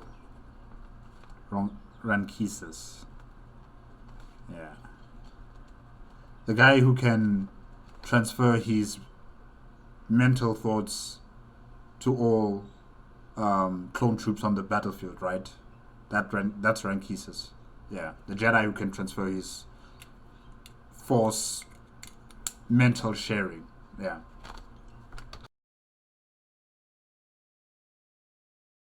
They're chewing straight through our cover, Captain! Oh! It's moving! Oh my gosh. Yelled a clone sergeant who was kneeling nearby, left Okay, Kubik, okay, alright. That looks interesting too. arm cradling a grenade launcher, right arm up and shielding his helmed face as stone chips flew and clattered against him and the others. Fordo did not respond, instead rolling his eyes inside of his helmet and hefting up the PLX missile launcher he had clutched in both fists. What the cork is it with sergeants and stating the obvious? I guess it comes with the job description. Fordo thought to himself as he prepared for a running start, missile launcher held in both hands. A bandolier of grenades wrapped around his scorched armor. He and the clones were in the adjoining rooms that led up to the grand staircase in the center of the building, which was, at this level, a corporate headquarters from one of the planet's large distributors of mobile technology. Within, the Space Marines had set up some fortifications on the elaborate white marble stairs that led up from the center of the room, firing from tiered positions on the solid structure, and preventing the forward movement of several converging clones. The room was of a hyper-simplistic design, with blank white walls of axamite marble shot through with veins of blue so deep and thin as to appear like subtle black script in the naturally cut stone. With the Marines set up on the curving rising staircase, their field of view for the room was nearly total, something they made destructive use of, as indicated by the many red smears and man-sized clods of gore left near the entrances. The only real cover from the explosive slug throwers of the Imperial Space Marines were the walls leading into the room, and the stairs that the super soldiers themselves were perched on. And as the sergeant had stated already, the Marine guns were quickly widening the 6 entrances that led into the room as their heavy bolts smashed and detonated into the walls. Fordo took a quick, deep breath and checked his gear once more. Explosives secured to his waist, launcher firmly gripped. He nodded and reached down with a hand, activating one of the grenades which hung from his chest. The formidable clone did not, however, take it off from the bandolier, letting the beeping sphere lie against his armor. Why? At the same time, Fordo also finalized a timed setting on his helmet, and, without another word or delay, he took off running. Flashbangs did not work on the Marines, at least not very well. Aside from being able to recover from the effects with startling speed, the Space Marines often didn't suffer the effects at all, shuttering their helmets and closing their eyes in the brief instances of the initial flashes, buying a second or two at best for those wishing to benefit from the flash grenades, but not any more than that. So the captain had devised a way of giving himself as much use as possible from those precious couple of seconds. He ran at full sprint into the room, timing the firing of his first rocket with the sudden detonation of the flashbang on his chest. As he had programmed, his helmet sealed, visor darkening, his ears protected from sound as much as the helm could manage, as the modified grenade burst in a shower of blinding light and sparks. The Marines, ever tracking movement and caught off guard by the maneuver, fired inaccurate shots into the glow, their barking bolters narrowly avoiding the clone captain as he, blind and deaf, ran as straight as he could manage. This guy's going to kill another Astartes. The rocket he had fired flew rather wide, issued forth while he himself was blind and deaf. But his trajectory was good enough to keep him on target. Marines ducked as it smashed into and exploded upon an upper segment of the stairs. The other clones drawing fire away from the insane charge of their captain by leaning out all at once and firing volleys of blue blaster bolts up into the Marines. Their attack triggered by the burst of his grenade, the brilliance and relatively slow speed of the shots filling the air with further light and obscurement. When his helmet restored his vision and hearing, he found he was still dashing for his life, heart hammering into his throat as the ground behind him was churned with fire and concussive force. Oh, what happened? Fordo yelled, feeling the chips of the shattered floor colliding with his shins as he pushed himself towards the shadows of the stairs with all his might. Muscles strained beneath his skin, some strands snapping with the force he needed to exert to stay just ahead of the stunned Marine's line of cascading death. Captain Fordo fired his second and last shot, tossing the launcher aside as the missile flew into the durable stairs and exploded, filling the room with even more dust and debris, amplifying what the first shot had already done. When he reached the other side, sliding under the shadow of the marble stairs and out of the direct view of the Marines and their guns, he did so while dragging ragged breaths into his lungs. Nevertheless, these little sound bites. Yeah, this is good. I think AFanWithTooMuchTime has upgraded, right? Yeah, because it's not only the visuals, but the sound bites that are also being added in. Yeah, it's nice.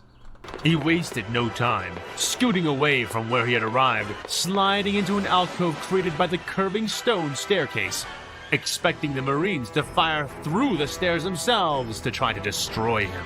To his shock, they did not, and he wasted not even a single precious second thanking his fortune or questioning their behavior, as he unclipped the shaped charges from his belt and strapped them onto the base of the stairs.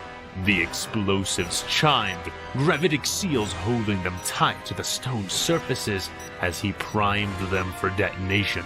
The Marines above Fordo made no move to intercede, for which he was grateful. Finishing his task with the bombs, the captain stood up and pressed his back against the marble of the stairs, sliding around to another spot, which was more exposed, but far enough away that he was willing to risk activating his explosives, slamming his thumb down on the detonator he held in his hand. The explosion this produced sent two molten lances of heat straight through the base of the marble stairs, shattering them and causing the structure the Marines stood upon to crack and creak beneath their feet, even as they fired.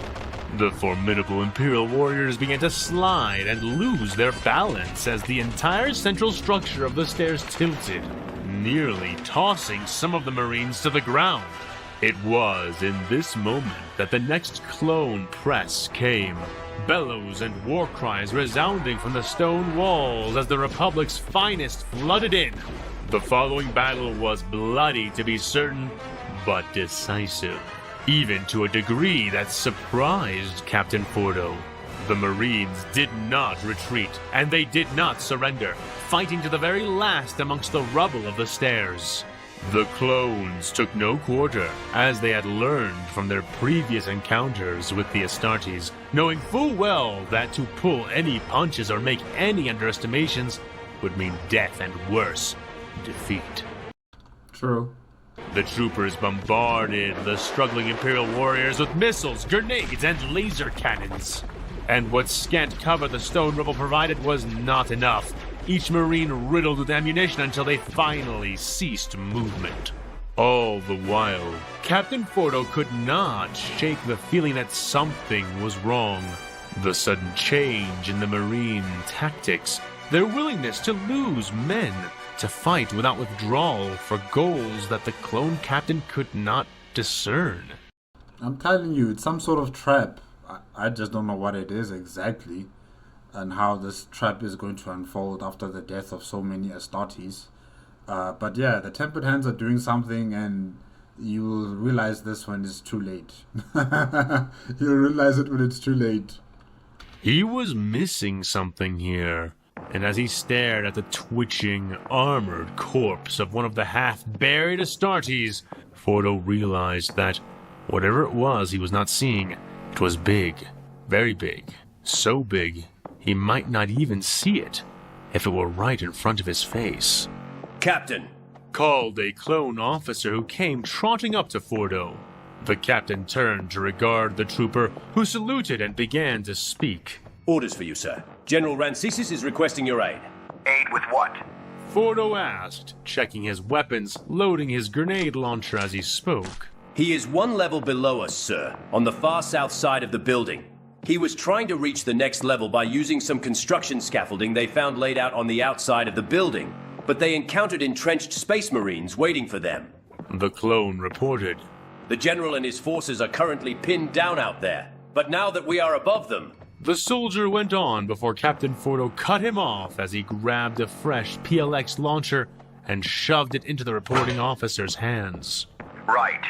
We are moving out to outflank their entrenchment and pincer them between us. Have half our force remain here to secure the area and clear this rubble. I want to be able to proceed up to the next level when the general and I return. Ordered the captain. Yes, sir, said the officer, saluting stiffly for a moment before turning to do as he was bidden, still holding the rocket launcher in his arms. Less than a minute later, Fordo was moving through the hallways and passages of the corporate HQ with a train of silent, ready clones prowling behind him, most armed with something big or explosive, or both. The sounds of barking Imperial weapons grew louder, Fordo raising his fist to halt the entire column behind him. He paused to listen, hearing that horrible, thundering sound, and, more distantly, what must have been the returning fire from PLX launchers and blaster rifles. He gave a quick nod, gesturing with his raised hand as he and the other clones resumed their forward march, walking a little more slowly now, a little more stealthily. They reached a unit of multi-tiered apartment blocks here, those buildings which had prioritized an outside view, and Fordo raised his fist once more. He looked around, noticing several avenues to approach from, scanning his helmet from right to left, seeing multiple doors which led to multiple hallways that ran in the direction they were heading in, some slightly higher, or lower, or leveled. Fordo changed his raised fist, extending all 5 fingers before pumping his hand twice. The clones behind him organizing into 5 even groupings in rapid response. He wiggled his thumb then, before making a fist with 2 fingers extended and pointing at a narrow maintenance crawl space. The leader of the first group nodded, making a quick gesture with his right hand, high for the others of his unit to notice, before proceeding forward into the space, the men behind him following smoothly in tow. Fordo raised his hand again, extending all fingers and wiggling his pointer finger before making another fist with 2 extended fingers. He used the 2 fingers to gesture towards a door which led into a hallway at the far end of the room, and again a trooper nodded, signaling for his men in the second group to follow and heading that way. And so it went, Fordo rapidly deploying each group into a different approach, until at last it was only himself left, and the 5th group, his group. He raised a pinky finger alone, not bothering to wiggle it as he curved his wrist twice, the clones taking his meaning and following after Captain Fordo as he took the central, most direct route. The lighting in the corridor was patchy and damaged, leaving illuminating stripes of white between the motes of thick blackness that the clones and their glowing, visored helmets passed through. Doors lined either side, luxury apartments for the executives. The wide spacing between each door alluding to the amount of room each one contained within. Finally, Fordo stopped, holding up a fist to halt everyone else, several fists rising in the line behind him to help the order silently carry itself further back. The sound was veering away now, and the captain judged it was time to head for the true side of the building. He flicked through a number of gestures over his head, directing more squads of troops to split off from his force and line up along the doors in the hallway on one side. He knelt next to his own, gave the execution gesture to trigger the advance, and tried to open the door in front of him. It was locked, but that did not halt him, as a long, customized vibroblade slid out of his knuckle guard, humming gently as he inserted it into the crevice between the door and wall and sawed it through the door locks. Once done, the extended murmuring blade folded back in, and the captain pushed the now limp portal in to one side. Fordo and his men stalked forward, visors glowing like predators' eyes in the dark. Wow, I don't think I've actually seen that from the clone troops, their visors having that slit that's just glowing. I don't think I've actually seen something like that. That would be cool. The large, suite-like apartment had a living room with a high ceiling, with 3 floors beside the living room, connecting it through a kitchen and a bar area, or hanging indoor balconies. Fordo fanned his hand to the right, sending several men towards the tiered floors, ensuring nothing unpleasant was waiting for them there. In the meantime, Fordo and the rest of the men in the squad he was leading continued straight onward through the living room, carefully checking around the small stairs in the den and the rich furniture and piano-like instrument which dominated one side of a dining area. Their destination was the wide balcony which awaited them opposite the door they had entered, but just before arriving there, a tap on Fordo's shoulder had him turning as one of his troops directed his attention silently up to one of the indoor balconies that connected into the larger living room. Standing up there was another trooper, who made a circular gesture with one hand and then extended 3 fingers with the same hand. The information conveyed was that they had found 3 civilians. Fordo quickly made a pumping backward gesture with one hand and then extended 1 finger, communicating for the civilians to be evacuated out of the area by 1 clone. The trooper at the balcony saluted and turned away. With another gesture, Fordo and his men silently slid open the glass balcony doors, the sounds of battle flooding into the space in the form of the barking of bolters and the echoing screech of blaster fire, all occasionally interspersed with the boom of explosions. Creeping out and peeking down, the clone captain found that they had arrived in the right place. Below him, by about 20 feet, was the battle itself. The Marines nested on a wide platform built into the construction scaffolds. They were firing from behind cover they had created from the building materials that had been there before, standing in small clusters as they fired down at the forces of Oppo Rancisis. He and the clones of his army were desperately firing back to try to keep the heads of the Space Marines down. But even now, the clone captain could see that the losses were mounting for their side, with pathetically few to show for the Space Marines. The area the Astartes were occupying had been meant to receive physical materials, and so was wider and sturdier than the other structures around it, making it the perfect place to force back anyone attempting to use the scaffolding to ascend higher into the building. However, it was exposed from above, where Fordo and his troopers currently were, and soon the captain saw that he was not alone.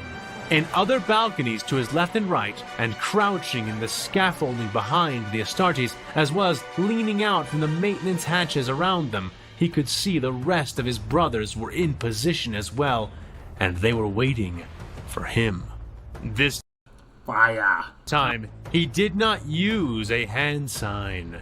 Instead, his grenade launcher in both hands rising from his cover, shadowing his movements. The troops around and behind him and in other balconies rose with their own weapons, less than a second behind Captain Fordo when he pulled the trigger on his launcher. Missiles, grenades, and blasters of laser cannon quality fell from the upper levels of the massive superstructure and directly into the clusters of Space Marines below. The Astartes barely had time to register the new attacks and react before the clones behind them charged as well, roaring and firing as they came. Needing no synchronization thanks to Oppo Rancis's battle meditation, their timing was perfect. Rancis's forces closing in at the same moment, clamping down on the Marine hardpoint from 3 different directions. This time, the vaunted super soldiers of the tyrannical Imperium lasted only seconds, drowned in heat and explosions, the last 3 breaking from their firing line to charge the oncoming clones. All of them fell in quick succession, by the humming blades of the Jedi General that led them. Yet, in the face of this even greater sudden victory, Fordo felt no elation, no true sense of victory. I still can't see the plan the Tempered Hands have in store for the clone troops and for Oppo Rancisis. I just can't see it. I don't know where are they directing them to. I don't know how are they going to dislodge the clone troops and the Jedi. I just don't know. But there is a trap. Definitely there is a trap. I just cannot see it myself. Like AFanWithTooMuchTime stated that, Captain Fordo might be walking into a trap and it might be right in his face, but he cannot see it. I'm in that same boat. I cannot see it. It must be right here, but I just can't see it. Yeah. Oh. Something was nagging at him. In fact, several somethings. Concerns that his warrior's subconscious had recognized, but his present mind could only grasp at. Captain! Asked a wizened alien voice. Fordo looked up and saw that General Rancisis and his forces had reached the building proper, and that the Jedi had sought him out as he ruminated on the balcony, waiting for their clones to regroup. General! Said the captain, snapping a salute. Sorry, sir. I was just thinking, sir. He reported. The old Jedi Master raised a thickly furred eyebrow at that, and extended one of his 4 arms, rubbing his chin. Is that so? Why not tell me about those thoughts? The Master pressed. It's nothing, General. Really. I haven't got anything more specific than a bad feeling. Yeah, tell us about this bad feeling, Fordo. Tell us about it. The clone began to say before being cut off by a wave of Rancisis' hand. I insist, Captain, the Jedi said in response. Fordo paused then to gather his thoughts, giving a sharp nod before continuing. Right, like I was saying, sir, it's nothing precise, but... The clone started saying, but... Rancisis pushed. But something isn't right about all of this, sir. Fordo managed to say, Oh... What isn't right about this? We entrapped them, destroyed them. The Jedi countered. Yes, but why did they let us? Fordo said suddenly. How do you mean? I do not think they had much of a choice if they wanted to stop my column's advance. Asked the Jedi. Yes, but what I mean is, why did they want to stop your advance? Why here? Fordo began to explain. We've been chasing the Marines up this tower, exchanging fire with them all the way up. We are getting close to the top, but there are still plenty of floors, and we've seen how careful they are with their engagements. So what made stopping you here so important? The clone captain elaborated, looking down at the shattered remains of the Space Marines as they spoke, most covered in the debris of their own impromptu fortifications. Go on, Captain, the Jedi Master coaxed, and Fordo obliged. We already took control of the floor they were preventing you from accessing, and they must still have access to their own comnet. We have no proper countermeasures in place to stop or jam it after all. So they should have known to pull back, like they have been. Should have known that they would be surrounded if they stayed in place. The captain said, gesturing down at the broken remains of the Imperial holdout. And it's not just that their placement in holdouts made no sense. They aren't the same anymore. I don't know if they are just sacrificing the old soldiers or the new recruits, but Space Marines are dynamic, mobile. These Marines only ever tried to engage in melee after it was clear that their position was hopeless, yet they waited until the last second to charge the line. Yeah, I don't know. It just sounds all too easy, and it does sound out of character when it comes to Astartes. You would expect them to regroup and have far more deadlier effort in terms of pushing back the clone troops, but they haven't, and so many of them are dead. Like, it just doesn't feel right. Yeah, and the captain of the Tempered Hands, group, he was so confident when he spoke to Saint Lazarus, telling him that we are going to push back the clone troops and we're going to defeat them. You know, he was very confident. But what we're seeing here, it doesn't inspire confidence. You know, now Astartes are dying in their numbers. I don't know. Fordo shook his head as he spoke. They know we are ill-equipped to deal with them in close quarters, and they know we cannot fire PLXs or toss grenades at them while they are in amongst our forces. Jedi are the only effective counter, and you were the only lit saber in your front line. They should have charged you the instant they realized they were surrounded, and they didn't. I don't know how to explain any of that. The clone concluded. Neither do I. And you are not the only one to notice.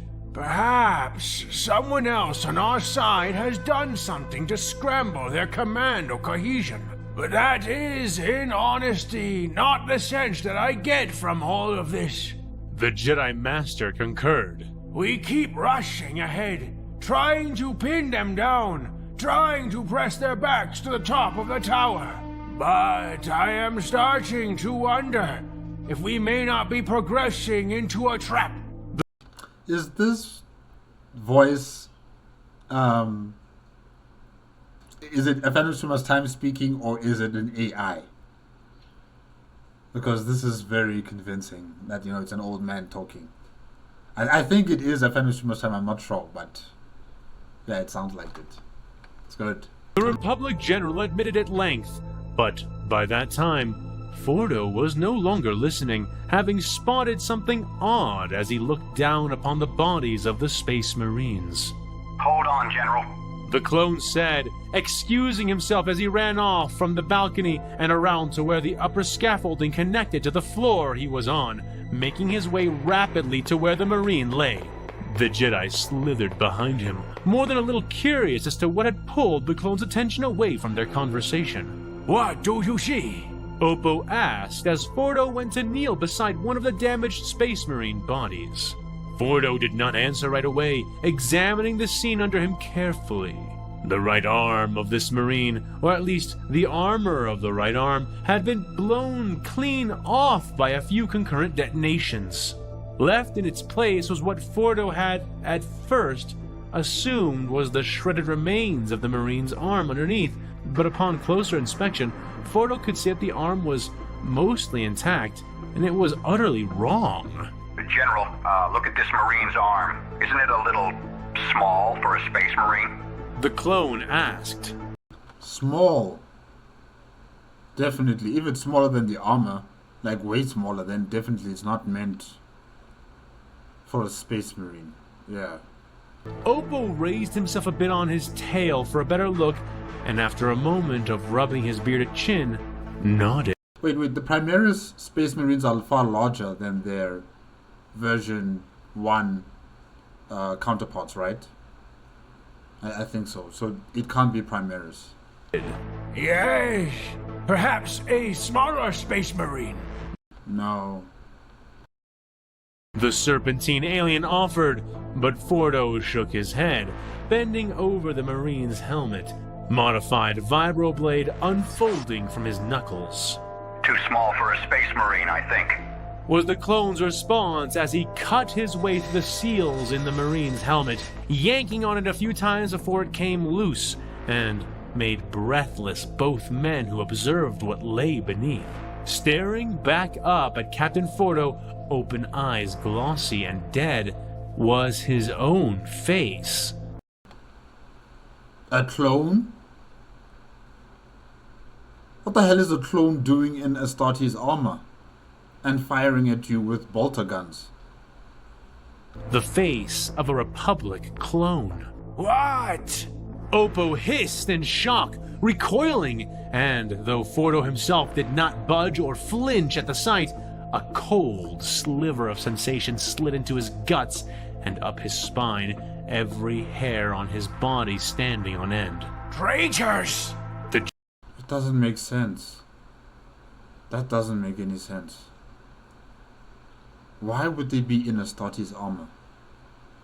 Jedi Master tried to rationalize, but Fordo shook his head, noting the large neck wound the clone had, a wound which was not reflected in the armor. Decoys. Fordo corrected. But how? The Jedi asked as he leaned in again. As he did, Fordo was already on the comms, hand to the side of his helmet. Lieutenant Trigger, I need you to do something for me right away. I need you to cut the helmet off one of the Marine corpses you have down there and tell me what the face inside looks like. Don't ask. Just do it, Trooper. The captain ordered before he turned back to the Jedi Master. I suspect these are our own men from this fight. They must have taken corpses from us at some point in the chaos. It would not be difficult. As for how they are moving, look at these suits, General. They are completely mechanized. They probably do not need any extra help from the wearer to move around and carry themselves. So then why do they put the bodies inside the suits? Just likely not as agilely or as smart as they would otherwise. Or are they making servitors out of these clones and then putting the Astartes armor on top of them? Huh. Captain Fordo deduced. So, we haven't been fighting the Marines this whole time? Just their automated armors? Asked the Serpentine General. Fordo shook his head. No, we have definitely been fighting Space Marines for the majority of this time. I would know. I killed one. There was a monster inside that helmet, and like I said, they move very differently without Space Marines inside. No. General, I think this is recent. The captain informed, before tilting his head to the side, receiving a message on his comm. Recent and not unique. Fordo added a moment later. They pulled this stunt with me as well, further ahead. Something is happening, General. They didn't switch tactics for no reason. The clone asserted, looking around warily. Yes, but what reason could they have? To hold us here? To stall? Asked the Jedi General, but if they're holding you here to stall, that I'm thinking maybe the entire building is set with explosives. They're trying to keep you all in this building, and then once you're all there, they blow it up, you die as the building collapses in on itself. If that is the plan, this is a very elaborate plan. You know, using dead corpses of clones, putting them in Astartes armor, having them have weapons and shooting. Like, it's very elaborate. He was not answered by his captain this time. In place of Fordo's voice, the screaming engines of several departing Thunderhawk gunships and variants answered the question of Oppo Rancisis and slowly began to answer an unspoken question of Captain Fordo's. Definitely, I think they're going to demolish the building. They're going to blow it up. You guys got to get out of there. A cover for their retreat. Having deployed their artillery strike, their purpose must be concluded.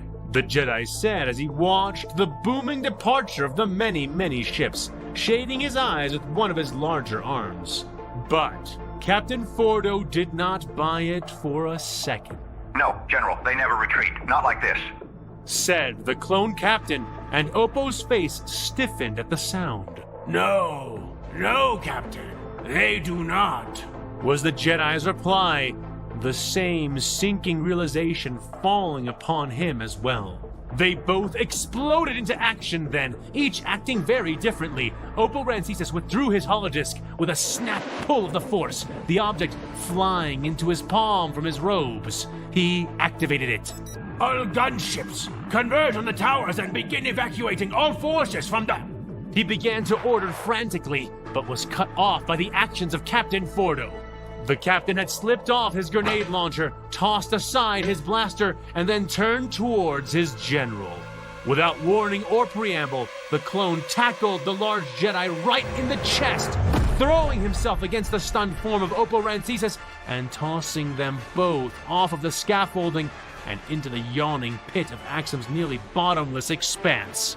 Fordo clutched the Jedi tight, holding their falling, tumbling bodies together even as the bone-rattling shockwaves of the detonating melta charges passed over them, tossing the two like leaves in the wind.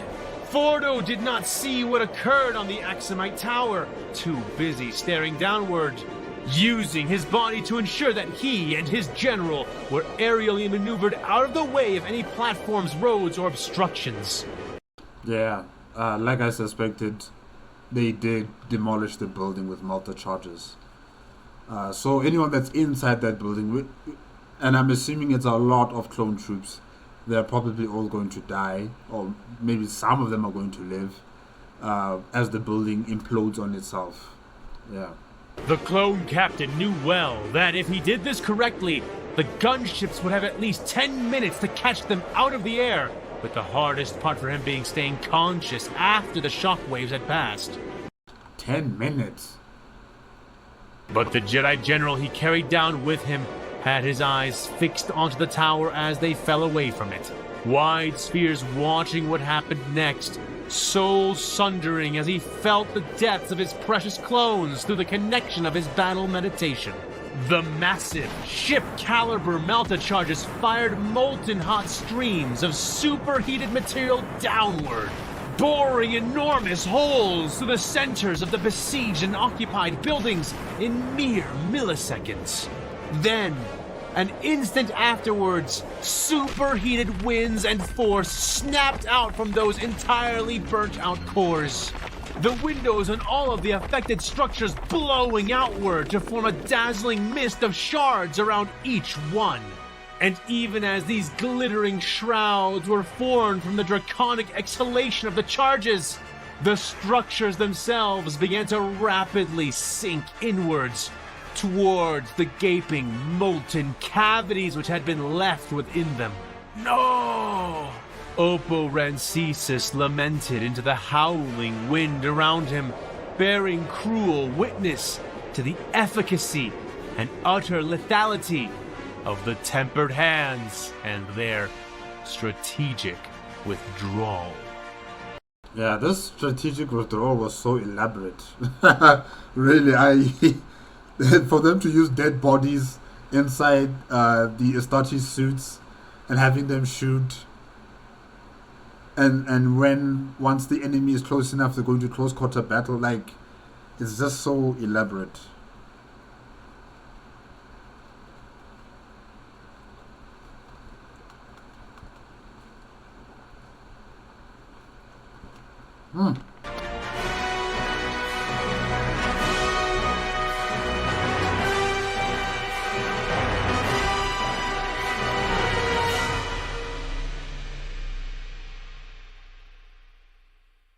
Oh, we're back. We're back, guys. Round 2 of this fight, I think.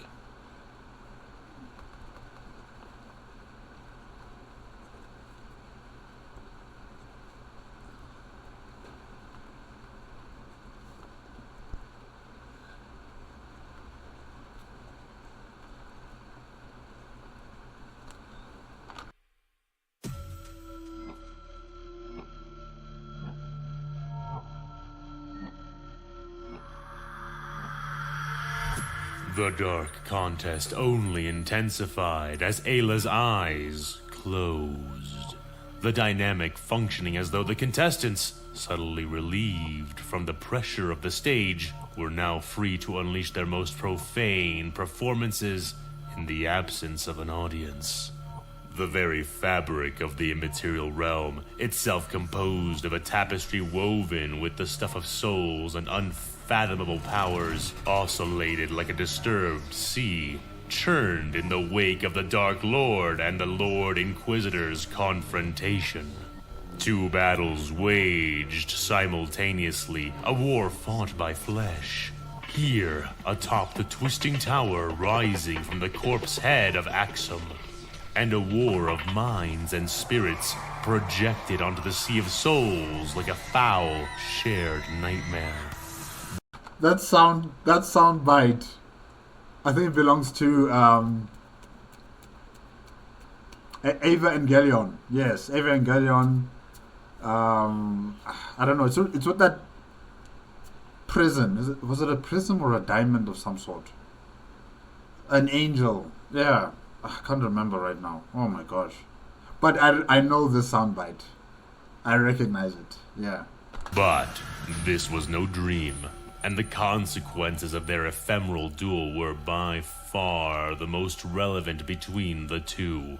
Tar's body collected his weapons, Sidious's mortal form revealing his twin sabers once more, throwing all they had at one another, launching themselves like foul lances, each angling for the destruction of the other. After images blurred the air as their speed and ferocity intensified, the gathering force of their dire contest signaling to all who could hear by emanating thunder in the aftermath of each clash. Storm winds sang and swirled around them, churned into existence by their movements, and, more than anything else, their eldritch teachings, one colliding with the other. And yet, in spite of the great skill of their martial dance, it was not in the material world where the heart of their private war was waged. Indeed, the magnificent skill they displayed in swordplay was but the physical shadow cast by their more intense battle. A duel which was conducted in the invisible, roiling tides of the Sea of Souls. A sea they were fast befouling with their ever-burgeoning displays of black might and forbidden knowledge. It was into this realm that the Inquisitor funneled most of his power, for it was within the warp that his soul was strongest, especially without an ever-present horde of daemons waiting to prey upon him.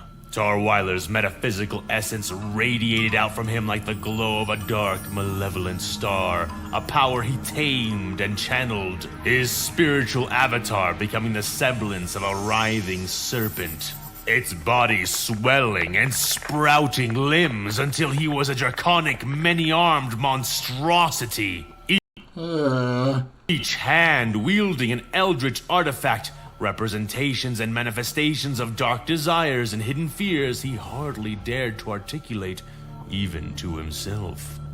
Is he trying to transform into, what is his name? Fulgrim. You know, Fulgrim with his lower body as like a snake, and then his upper body has got 4 arms. Is he trying to transform into something like that? Ugh. Across from him, upon the warped battlefield presented by the netherworld of the Force, the spectral form of the dark Jedi sorcerer counterpoised Weiler's obvious might with a display of mystique. Far from a single, solid shape, the dark Jedi Master manifested himself as an ephemeral wraith of shadow, shrouded in an impenetrable mist of dense illusions. As Tar made to approach, an ethereal cascade of spiritual replicas erupted into existence from the body of the strange Republic warlock. Replicas? So like Shadow Clone Jitsu? Cool. Sprouting like dark flowers blooming forth in time-lapse.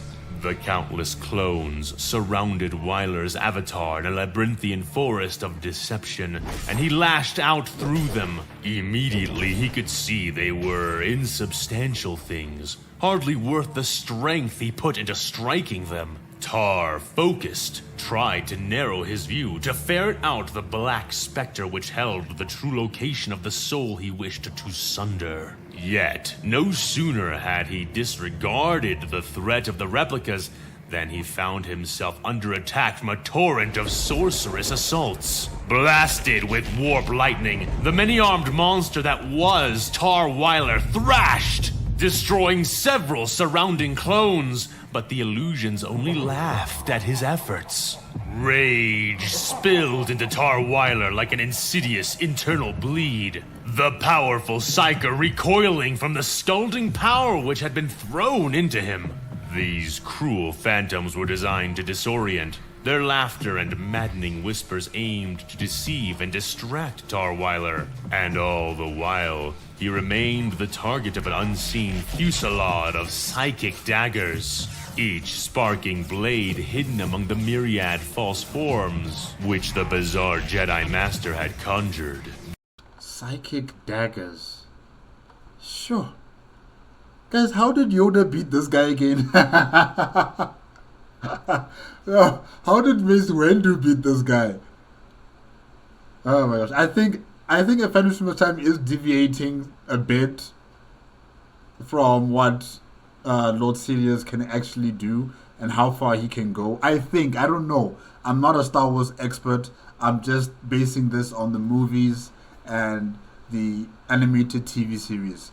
And he never did things like this. You know, clones, shadow clones of himself, some sort of like warp daggers, or should I say force energy based daggers. Like, since when? I've never heard of him doing anything like this. Oh wow. The psychic terrain around Wyler had become a treacherous maze, and despite how powerfully or skillfully he cast out the net of his perceptions, he could not detect the true Dark Lord from the many facsimiles, each sorcerous phantom lashing out, seeking to strike at his very soul.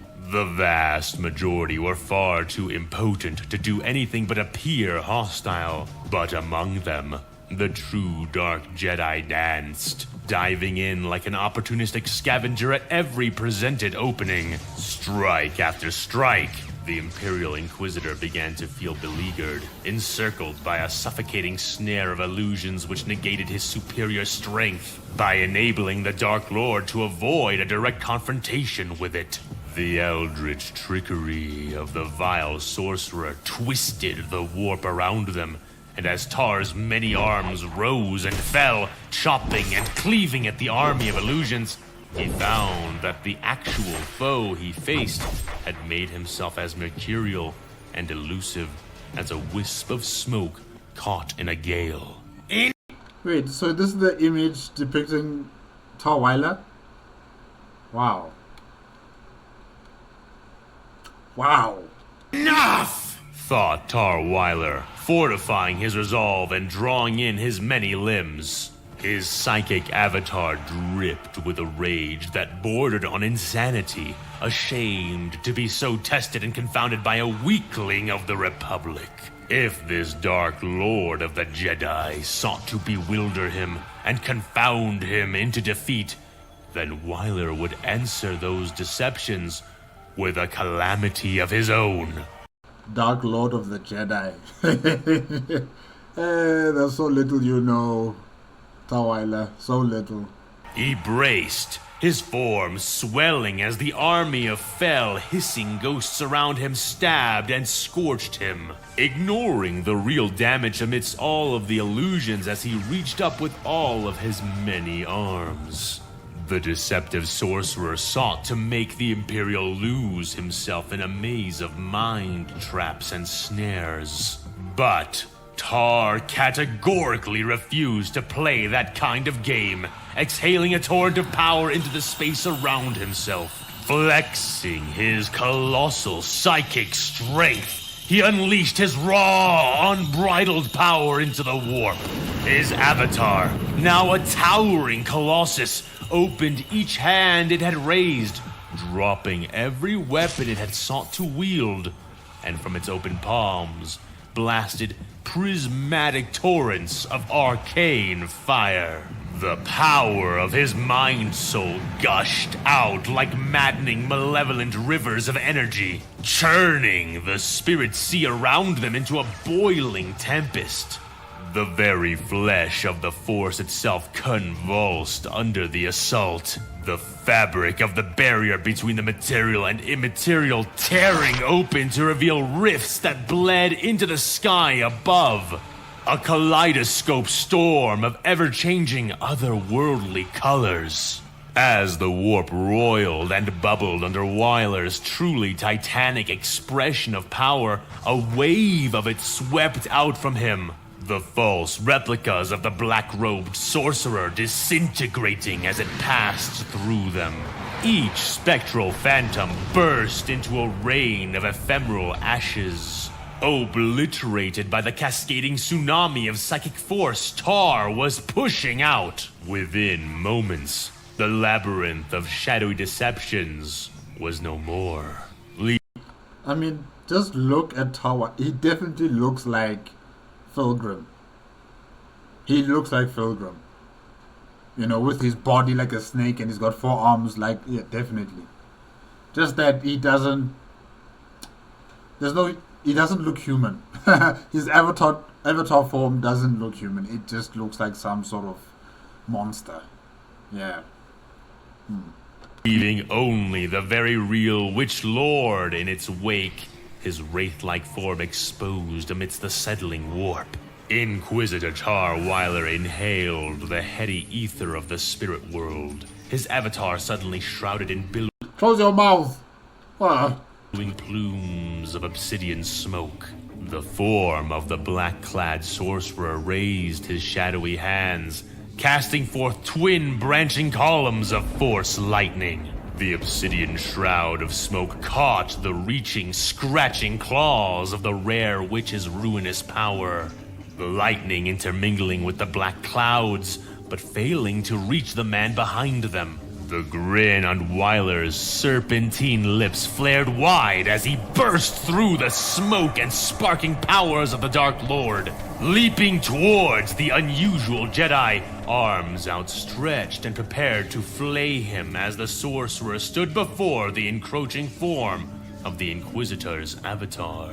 The Dark Lord was a mere shadow against the stormy backdrop of the warp, and yet that shadow almost gave Tar pause, if for no other reason than from how inexplicably and relentlessly vivid it seemed to be. The Inquisitor's opponent was so dark, so solid, that he seemed a void. One Tar began to doubt his attacks could reach. The suspicion proved itself prophecy, as Weiler lashed out wildly, his claws and weapons failing to scratch the sorcerer, for it was not the Witchling Lord that he was attacking. It's another clone. Serpent eyes almost crossing, the demonic shape that Tar Weiler had taken for his own moved to the left and realized that he had been fooled. The potent sorcerer having literally twisted the backdrop of the warp to cast his own silhouette upon the horizon, and into it he had fled and vanished. It's like the battle between Horus and the Emperor. You know, when Horus thought that he had all the power of the warp and he could defeat the Emperor, easily. But the Emperor understood the warp in a way that was far deeper and more meaningful compared to Horus, and he utilized his knowledge of the warp to continuously, circumvent the power that Horus Lupercal has been bestowed upon by the Chaos Gods. Because he was powerful, unlimited power, but he just didn't know how to use it the way the Emperor did. And it's the same way that I'm seeing this battle between Emperor Palpatine or Lord Sidious and the Lord Inquisitor Weiler. Weiler has all of this power. He can even transform himself into this avatar of a dragon or a snip or a serpent with 4 arms. He has all this power, but he doesn't really understand the fundamentals of the warp like Lord Sidious. Because this guy is playing around him. He's playing with him. I think if he wanted to kill Tar Weiler, he would have done it a long time ago. But essentially, he's just playing with him. Yeah. Tar roared, quaking the spirit realm, knowing that the perfidious sorcerer remained near, a fact proven by their still ongoing physical contest. Casting soul-born eyes across the shifting, cloud-like landscape which surrounded him. So they're fighting in the Materium and the In-Materium, all at the same time. Yeah, okay. Tar desperately sought the dark essence of the Witch Lord, but as before, he could not find it before it was ready to strike again, emerging from his own shadow to lance a blade of lightning through his body. An act Tar repaid by smashing his colossal fists into his own shadow. But by then, the Dark Lord had vanished back into it and was gone. Time and time again, Tar was finding his power and techniques blunted by the endless diversions. The Republic Warlock was able to place between himself and the Inquisitor. Grimacing with resolve, Tarweiler's monstrous spirit form reared, psychic membranes of the netherworld rupturing as he did, clouds exploding into flame and changing colors all about him. This Jedi thing thought he could hide in the Inquisitor's own shadow? Tar could see the logic, for the darkness the Imperial harbored was the equal of any light within the Imperium he served, and that served him. So he, in place of reaching in to root him out, destroyed the shadow utterly, roaring with a mind throat wide enough to swallow several men whole as he burst into radiance. His shadow snuffed as he became the center of his own glow. The Dark Lord was caught by the sudden change, thrown roughly from the once shade of Tarweiler's heart, and cast tumbling through the warped space their souls occupied. The sorcerer landed roughly, rolling, body expanding, form shifting into an arachnoid shape. His spectral appendages reaching out to right himself, weaving crimson webs of devious complexity as he leapt and tumbled 8 legs in constant motion. To Weiler's surprise, the warp seemed to obey him, the tumultuous energy curling and spiraling in resonance with each thread the transformed Witchlord wove. You'll not catch me in your traps twice! Snarled Tar, his avatar form fluctuating, once a monster, then a dragon, then an amorphous cloud of teeth and jaws and flaring eyes. Definitely. Tarweiler, you're all over the place. You are all over the place with your power. It is tremendous. Definitely, it is. But it's not focused. It doesn't have that discipline to it. Like how Lord Sidious is utilizing it. He's very effective, you know. But you are doing everything all at the same time, you know, just trying to cover yourself from the types of attacks that Lord Sidious is doing. Yeah. I think you're outmatched. I think you're outmatched. Yes, you have the power, but really the skill is not there. Yeah. You're just like Horus. In his new, storm-like form, he unleashed a hurricane of screaming black bolts towards the deceptive web that was, even then, being wrapped to surround the Inquisitor. The sky was seared with bursts of undulating warp energy as Tarweiler sought to express the extremity of his power once more, throwing out attacks in every direction. The Midnight Sorcerer, hidden once more, smirked within the shadows, shrouding his soul, which lounged easily within, bearing little fear, and no trepidation as he watched on. His webs folded inward like a crimson collapsing star, catching and swallowing the doom bolts and turning them into shimmering dust and bright blue warp fire. The insidious strands were now revealed to be twice as numerous as the Inquisitor had expected, for, paired with every glowing crimson web, had been a hidden thread, invisible in the light cast out by Tarweiler's shadow-eating brilliance. The rending webs closed, entrapping the Inquisitor, using his own strength, his own warp might, to crush and destroy him. Yet, Tarweiler was no novice, nor even a master. He was a prodigy, born to walk the warp. Yeah, a prodigy, but you still don't have the skill. You haven't refined your skill like Lord Sidious, who is a master. And being a master is far more important than being a prodigy. Because you're still learning. You're still young. You're still green. Compared to a master who understands it. Who utilizes it in a way that you could not imagine. So yeah, you're a prodigy. You can adapt probably, but you're not adapting fast enough.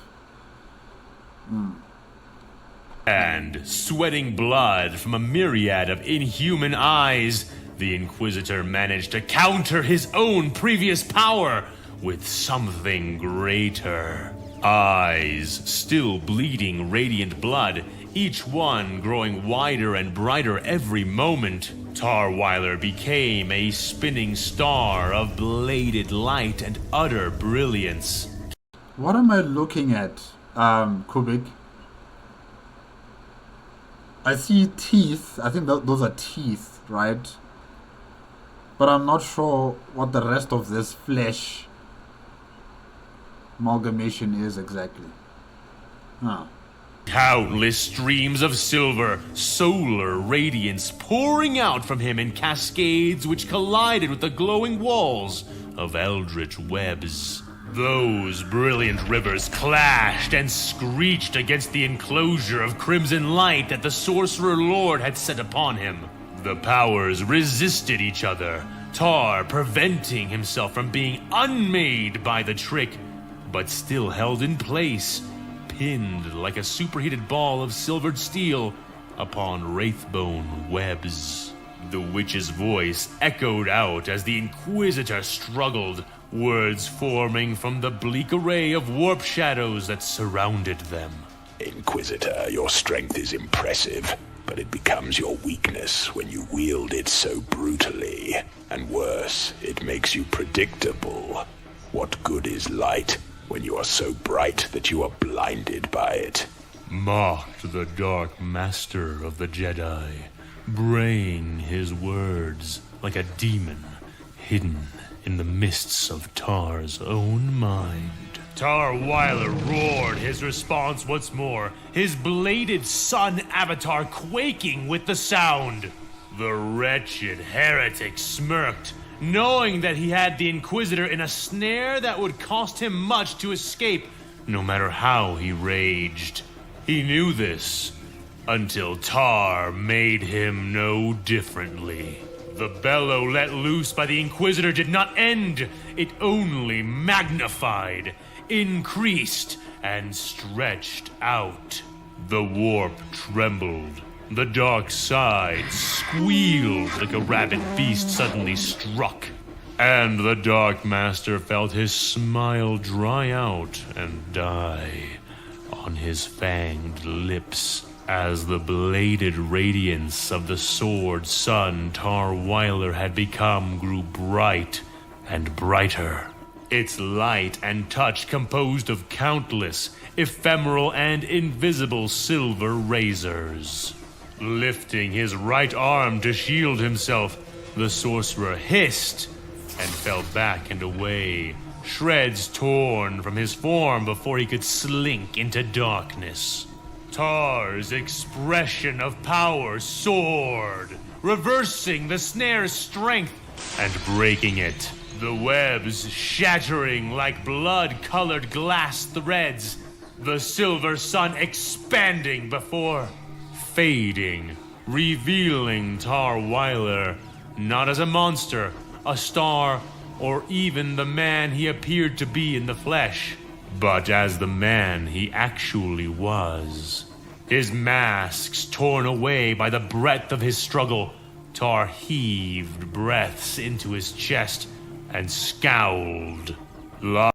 So, he's back in his human form? Well, human presenting form? I don't know. Is that what AFanWithTooMuchTime is trying to say? Maybe I don't understand what he was saying there. But, yeah, I think he's in his human form, because he did have some sort of alterations to his face, right? Giving him those teeth and that wide smile that he has. Yeah. I don't know. Lines drawing deeply across the natural human visage of his ordinary face. Anger welled up in the Inquisitor like blood pooling in his heart. Realizing that each strike made by the dueling sorcerer was a calculated mockery, a lesson intended to teach him futility. The heretical Jedi was able to hide his presence in the warp so well that it was blatantly shocking. For while Tar had faced more powerful psychic entities before, the list was not extensive, and this kind of power should not have been the kind that could be casually hidden. This blasphemous psyker felt like he should be weaker than Tar in every way, and yet, through the odd breadth of his technique and the strange way in which the witch interacted with the Force, the Dark Lord had not only been able to survive, but to truly contend with him. Standing before one another, physical bodies and souls met and overlaid. Tar snarled hideously at the sorcerer, who stood still and straight, face shadowed and unreadable, with an incantation that spat in the face of both the warp and the laws of real space. Tar Weiler began to speak, raising his hands into a spread-fingered aquila over his chest. Libera Diabolis, Imperius Ignis. His voice resonated through the warped reality they themselves were twisting, his words tearing the scant tranquility asunder like the last scream of a Drukhari slave echoing into nothing. The phantom threads of the spirit world convulsed as a cavorting maelstrom of black flames surged into life, bursting from the cloudy, mostly shrouded ground they seemed to stand upon. The torrents rushed up, a perfect circle around the Inquisitor, rocketing into the sky and arcing down, honing in on the Republic Warlock with cataclysmic intent. The Dark Lord, exuding an air of indomitable arrogance, thrust out his clawed hands, waving them back and forth as he rasped an incantation in the gravelly tones of Katat. Huzrat Zol Ta'alas Manuta, Nuta Falan Ra. He hissed, forming an arcane triangle with a sharp flick of his wrists, hands coming together. The flames recoiled and metamorphized into a vibrant tempest of crackling lightning, arcing menacingly back towards its creator. The dark side's poetry is written into every shadow you wish to bend to yourself. And of the two of us, only one is the Dark Lord. The Witch Lord taunted. True. Reveling in the symphony of Dunmok, a song he continued to sing. But Tar was far from cowed, lines creasing his human face. Folding his hands over his chest in a proper, closed-fingered aquila, he began to chant hastily. Salvatre ternum impersene! Vestre lumine protagum! As he finished speaking, he knelt down and bowed his head, a halo of resplendent light searing into life over him, and then expanding violently and rapidly around him, barely shielding the Inquisitor from the onslaught of rechanneled warp energy. It was a precarious barrier, trembling under the malevolent craftsmanship of the Republic Warlock's magic, and Tar's own subverted power.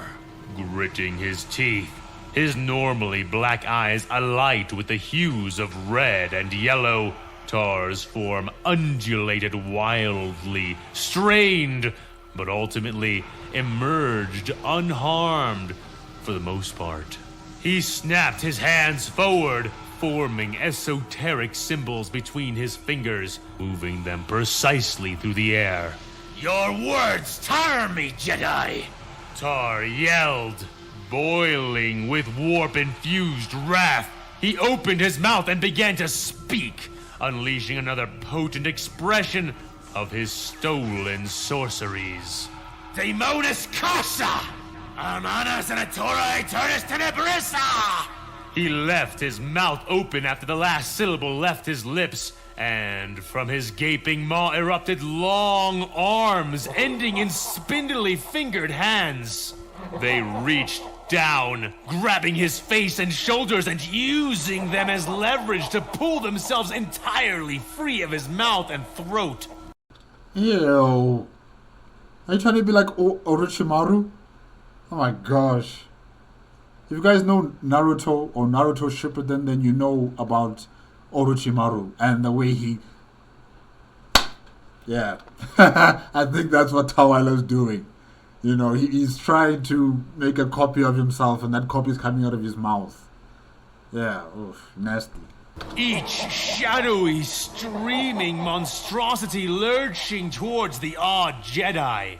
Each becoming bolts of pure warp energy as they did. Each screaming missile a microcosm of impending soul annihilation. Remaining unflinchingly calm, the Archwitch raised his hands, geometric gestures forming between them. In the archaic Balk tongue, the voice of the Shadow Masters and Chaos Callers, he began to direct the world.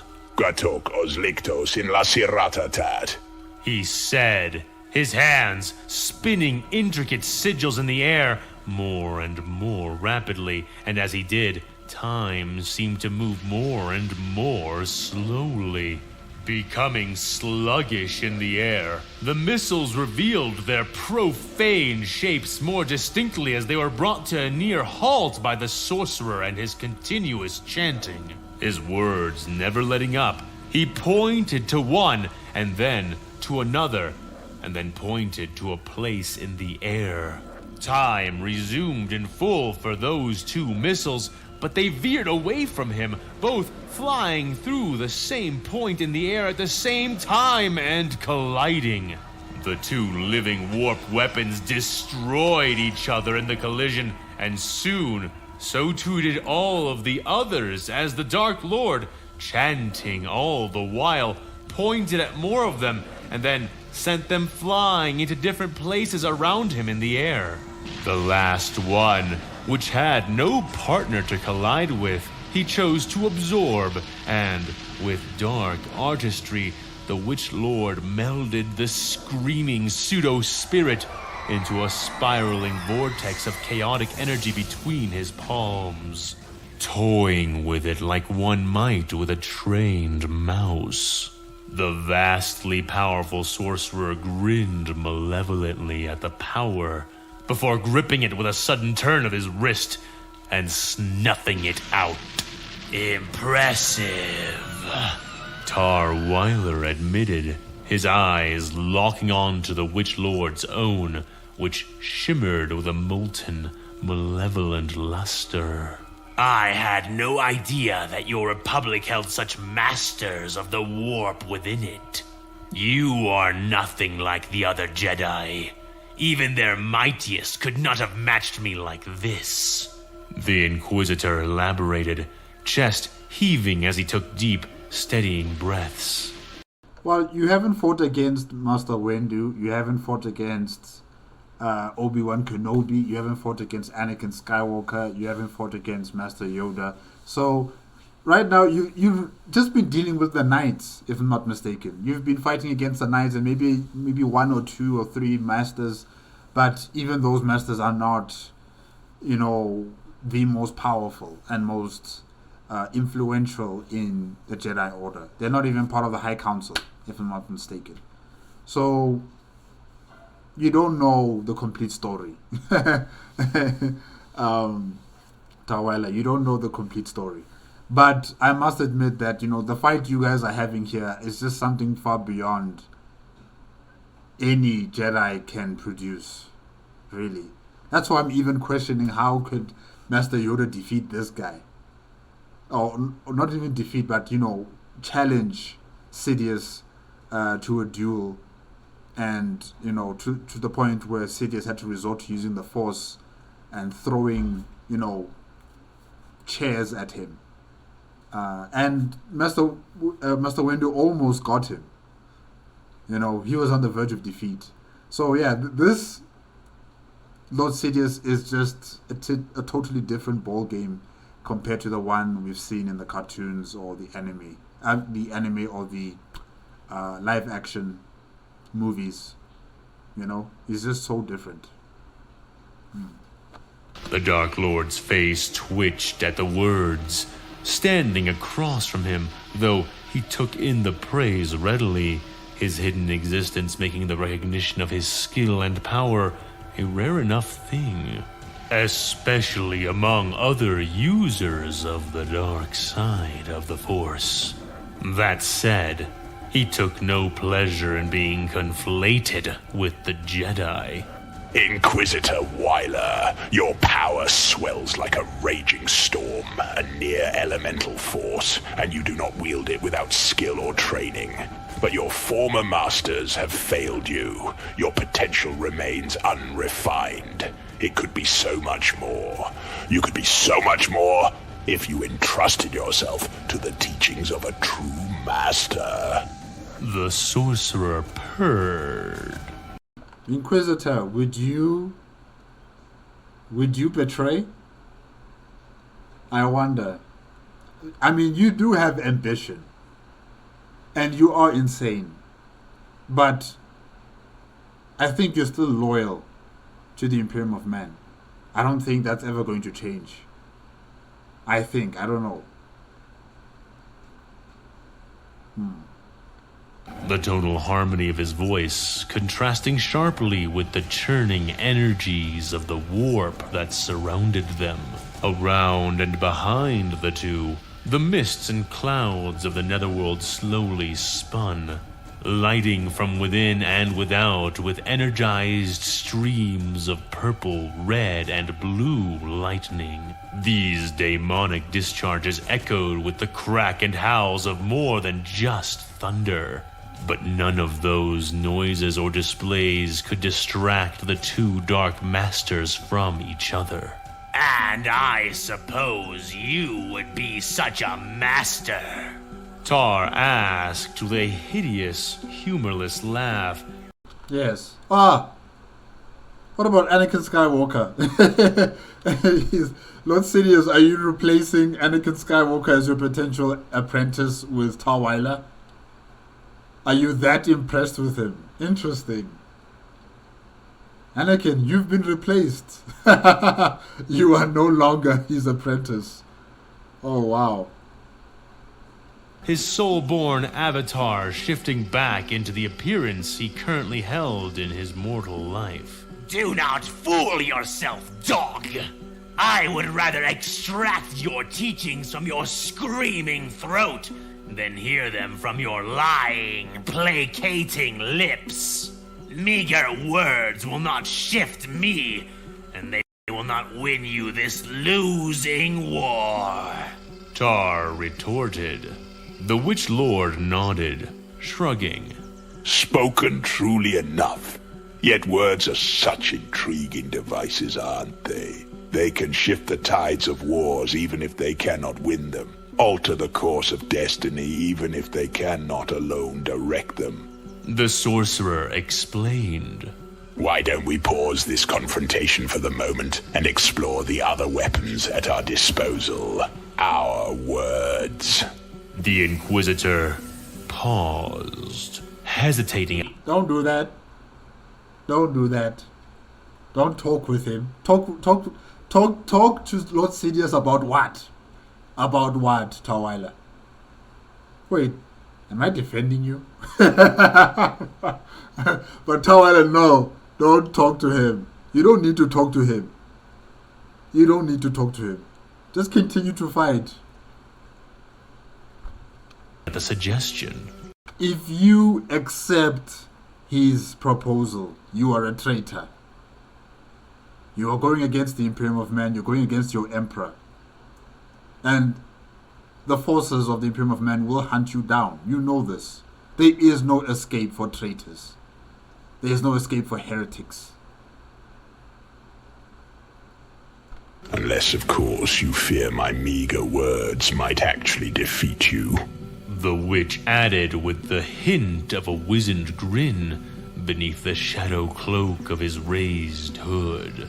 Tar Wyler scowled, though he inwardly welcomed the brief hiatus. Although the ways of the Force were unfamiliar to him, the dark sorceries the Republic Warlock wielded were not unlike the psychic abilities known in his galaxy. Tar had underestimated him, had held back and preserved himself from his most potent techniques in a mistaken belief that his superiority over this dark figure would be like that of the other Jedi. So you have more to show? Okay. Why don't you just do it now? while we are still here. Like, there's still 33 minutes. While we are still here, you know, reveal all of your powers. Let's see how far you can go to defeat this man. Don't talk about it. I'm tired of hearing you talk. Let show us what you can do. Come on. Show us. Clearly that was not the case, and the moment his foe now offered him would allow the Inquisitor to recuperate his strength and examine his options, even if the tension between them remained thick enough to cut with a monomolecular edge. Okay, so you still need to recuperate. Okay, fine. It's okay. As I see it, your potential is squandered, Inquisitor. The sorcerer resumed when Tar said nothing, his voice a sibilant whisper that carried more than a hint of menace. You are powerful, so powerful, and yet you falter. You fail. Tar's face creased. Your words will find no purchase here. Your lies are meaningless. The Inquisitor hissed. You are a mere road bump, barely a true hindrance. With every moment that passes, I grow closer to my victory. And your pathetic republic draws nearer to its doom. What? You think that because some of your Jedi techniques can stall for time, it means anything? The Imperium will not be stopped! I cannot be stopped! Not by false men, or politicians, or your witch warriors, and your precious, weakling Jedi Order! Tar snarled, his eyes narrowing in tight. Force choke. Force choke. Force choke. Oh gosh, you let your guard down, Tawaila. You let your aspirations choke on you now. What was that thing that Darth Vader said to what was it, Director Krennic, right? Yeah. Be careful not to choke on your aspirations, Director. Yeah, that's exactly what's happening here. Channeled hatred before suddenly being brought up short, his words choking from his mouth. He reached up to his throat, fingers scrabbling at a bind he could not reach.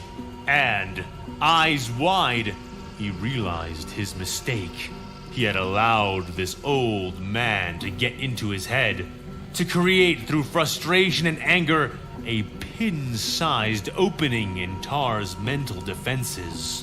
One which the sorcerer had shattered open, enwreathing Tar in a noose of telekinetic power.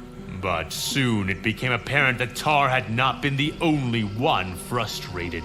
A spark of uncontrolled anger flared in the witch's eyes. A churning sea suddenly whipped into a tempest behind the fires held within each iris.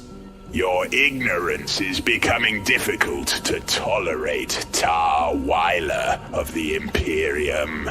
So much so that it appears I must begin your education before formality can be observed. Hear this, know this, and remember well your first lesson.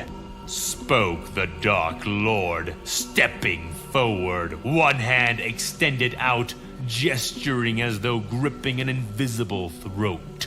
Tar struggled, his feet leaving the ground as he was raised off his legs, held by his throat as a torrent of malevolent energy seared him invisibly. He was not only being choked, but crushed, and not just physically. He tried to calm his mind, duels, even against gods, could be won if their opponent knew how to throw them off balance and into a precarious situation. Tar had been lured into just such a trap, and panicking or losing control to fury or pain would not save him while he was trapped in this vice. Slowly, but surely, Tar began to build his strength again, sliding it like slick fingers under the coils of the witch's constricting might. I am no Jedi, and my order is not to be compared to theirs. The sorcerer spat, his voice laced with indignation as Tar gasped and hung in the air before him. I am the Sith Lord of this galaxy, a master of the dark side of the Force. A lineage distinguished and separate from the simpering idealists you dare to mistake me for. Conflate us at your own peril, for I shall not forgive such ignorance a second time. The Inquisitor grit his teeth, glaring at the Dark Lord, noting the Sith's fleeting loss of self-control and taking advantage of it. Your semantics mean little to me.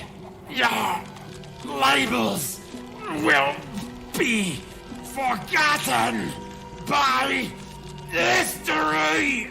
Tar growled and gasped past his clenched, shark-like teeth. A bright light surrounded his throat as he pushed with his considerable strength against the Sith Lord. The witch did not seem perturbed by the effort, for no one had ever escaped this technique by their own might, at least not in the Sith's experience. That experience changed as the blue ring of light suddenly seemed to expand and burst all at once, rupturing the telekinetic bond violently and driving a pained hiss from the Sorcerer Lord, his hand cracking and twisting agonizingly.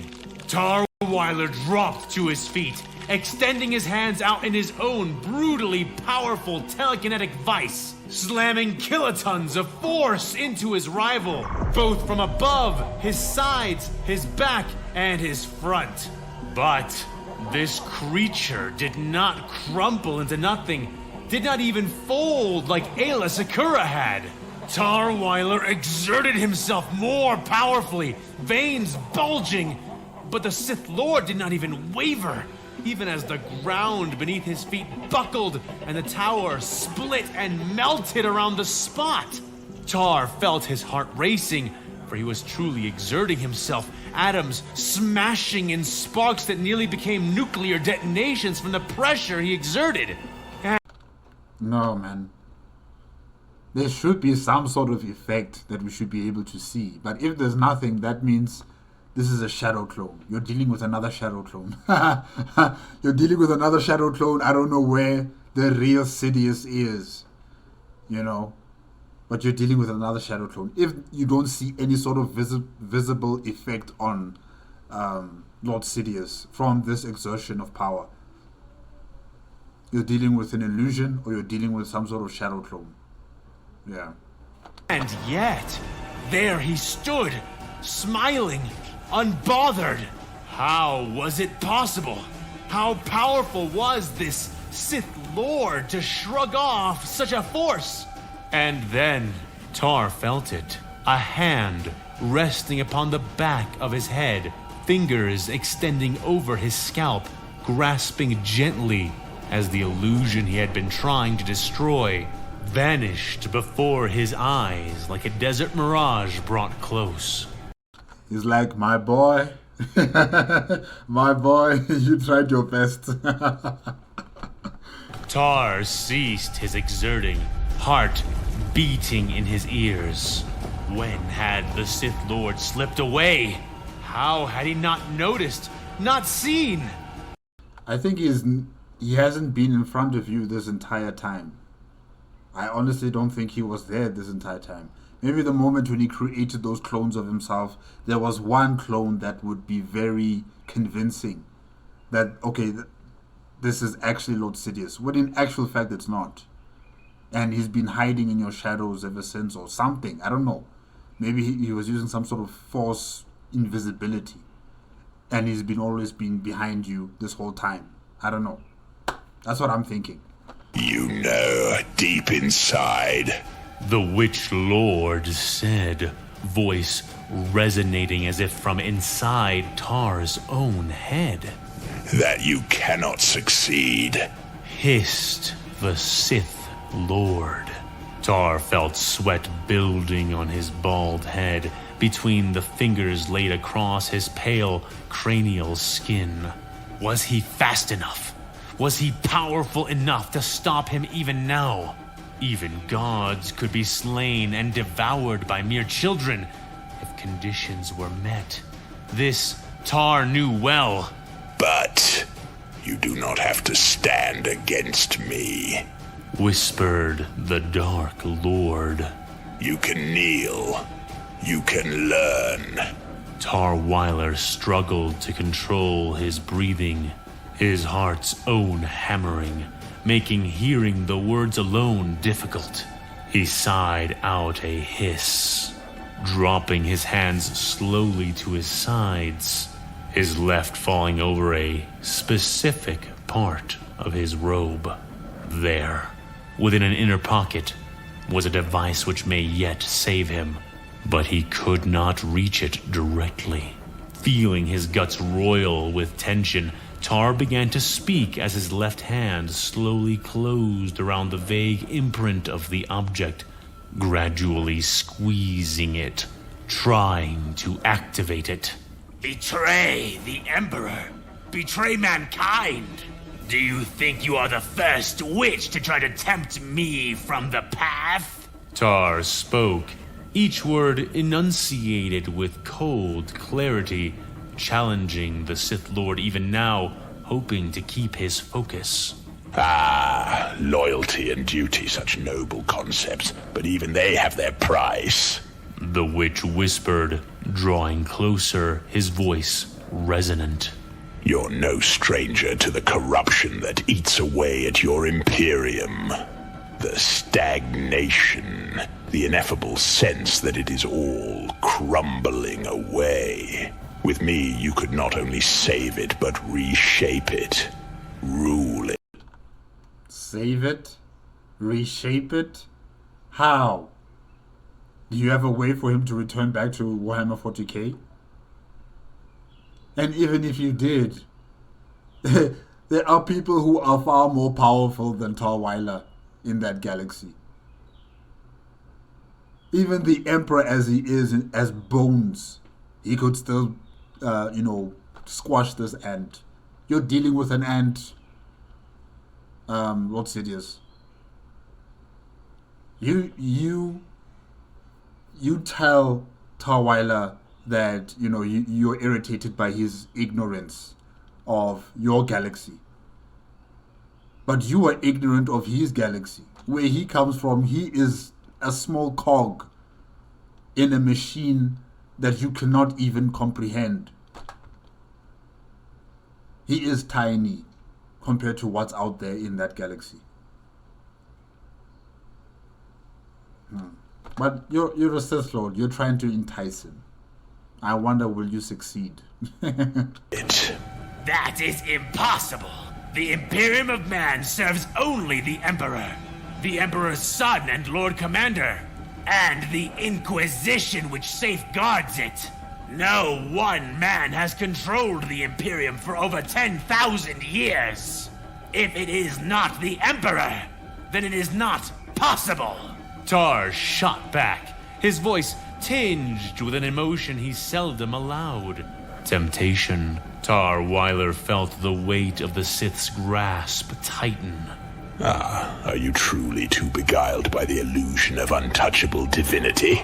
The Witch Lord murmured, his words seeming to echo. The last time someone talked like that, they were defeated. And I think that was, that is Horus, who also tried to challenge the Imperium of Man and challenge the Emperor. He was defeated. So, if you think you can teach him to become this all-powerful being, and, he would have, a way to return back to Warhammer 40K and try to challenge or usurp the power of the Emperor and the Emperor's progeny, like the Primarchs. If you think he can do that, you'll be sadly mistaken. Sadly mistaken. Even gods can be supplanted, Inquisitor, through the power of the dark side. All things are possible. As the heretic spoke, Tar felt the object in his pocket pressing against his palm, his fingers squeezing tighter and tighter, sliding over it, looking for the activation rune on its elliptical shape. He internally cursed Eldar finger strength and continued to squeeze as he replied. Only a fool replaces one god for another, believing that his new master will liberate him. Tar responded, his tone a calculated blend of disdain and reluctant curiosity, as if the very idea nauseated him even while it intrigued. I am not asking you to trade gods, Tarweiler. I am asking you to open your eyes and realize that you could become a god, that you deserve to become a god. Now, red flags. Red flags. Tarweiler, if you fall for this, it will be a sad day. I don't like you, but you are an Inquisitor. And if you fall for these words, it will be a sad day. Anything less would be unworthy of you, hissed the Sorcerer Lord. You make impressive promises, but even large words are cheaply made. Within the Imperium, I am a lord. I am master of countless... Tarweiler began to say. You are an expendable asset, one which must hide his true power and his right to divinity to appease a culture of backward savages. The Witch Lord. His right to divinity. Hey. Lord replied swiftly, cutting through Tarweiler's words. The Emperor might not even recognize your sacrifice, your unending service, but I would. Under my tutelage, you would wield the sort of power that eclipses what the God Emperor would ever deign to grant you. Search your feelings, Inquisitor Weiler. You know this to be true. The moment you search your feelings, Weiler, then you are entering, directly into the same trap that befell Horus Supercal. Because he also felt like he was not being seen, he was not trusted by the Emperor, that the Emperor did not praise him enough, or he was not recognized for his efforts, and he felt like he was being betrayed. He searched his feelings, and his feelings led him to betray the Emperor and the Imperium of Man, and be consumed by the Chaos Gods. Are you going to do the same? As the Sith's words sought to corrode his loyalty, Tarweiler felt his fingerprints finally compress the rune on the Eldar jump disc which was concealed in his inner pocket. A sensation like an icy breeze blew over him, tingling his spine. As soon as he released the button, it would activate, likely for the last time. I have seen the ruin that follows men who trade loyalty for promises of power. Their souls scream in a rightly earned and perpetual damnation. Tar spat, making sure every syllable carried the weight of irrefutable fact. I will not be one of them. Tar released his grip on the device just as he felt the Witch Lord's grasp tighten once more, sinking his nails painfully into Tarweiler's bald scalp. As if the Sith Lord had sensed the impending turn, the universe folded in on itself for a mere second in Tarweiler's eyes, and the Inquisitor vanished from the Sith's grasp, reappearing 30 feet away body smoking somewhat, and 5 shallow, bloody red lines drawn over his skull, Tar turned and grinned. Some of the skin around his neck burnt into twisting lines, but not by much. Some blood still dripped from the Sith's fingers as he turned to face the Inquisitor, the Sith's hand still outstretched. Wyler flared his nostrils as he sensed the confusion, and then dark anger of the Sith Lord, whose lips scrunched as he snarled like a predator denied its kill. That was close! Tar Wyler exclaimed, standing now at a distance, his telepathic barriers fortified once more. But unlike you, it's not mere tricks and ambition that sustain me. It is conviction. A shadow flitted across the Sorcerer Lord's eyes. Conviction. I too have conviction. The conviction required to remold the universe itself. Your parlor tricks will not save you, regardless of what you choose to call them. The Witch Lord retorted, but the snarl that had accentuated his malevolence was curiously absent now. Silence! I will hear no more from you. Your words and your lies, they are nothing but distractions. And I do not want to be distracted when I'm pulling your wretched body apart. Tar Wyler sneered, his physical body gripping his black rapier with renewed vigor. Come for me, sorcerer! Show me the power of this force you think you control! Challenged the Inquisitor. Both warriors squared their shoulders, bracing for the next furious exchange.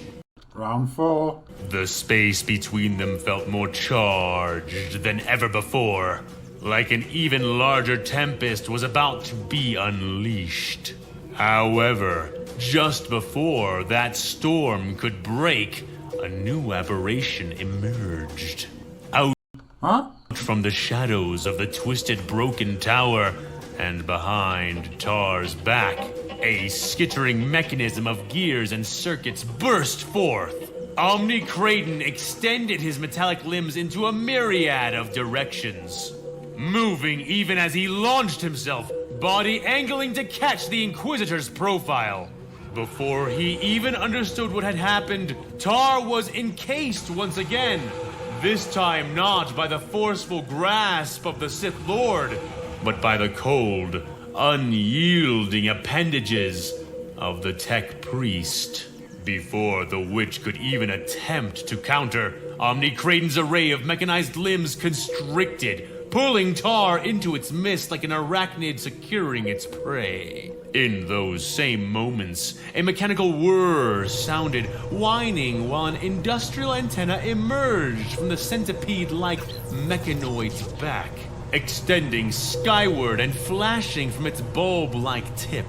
Clearly, this had been prepared beforehand, for while the Sith moved quickly, raising his arms and hands to fire forth a deadly stream of warp lightning, he did not move quite quickly enough.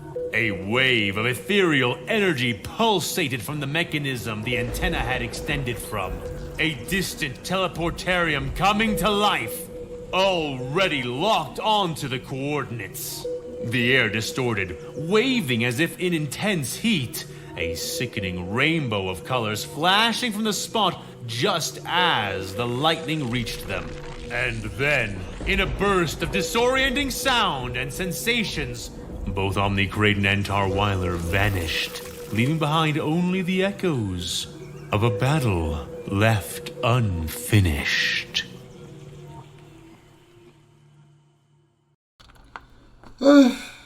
Wow. I'm worried about you. Am I worried about him? No. I'm not worried about... what's his face? The Lord Inquisitor, Tar Wyler. I'm not worried about him.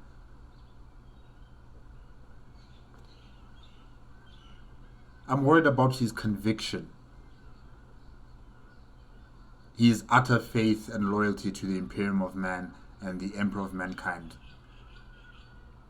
I'm worried that this Inquisitor might turn to the path of Lord Sidious and the dark side. I don't really care much for Tarweiler as a person, but the fact that someone of his institutional representation can be turned, that's what concerns me, because I think there's many other Inquisitors as well within the Zektek fleet. If Tarweiler can be turned, who else will be turned? And that would become a threat to the Imperium of Man. That's what I'm worried about. I'm not necessarily worried about him. He can die, it's fine. But the moment he turns, who else can turn? That's what worries me.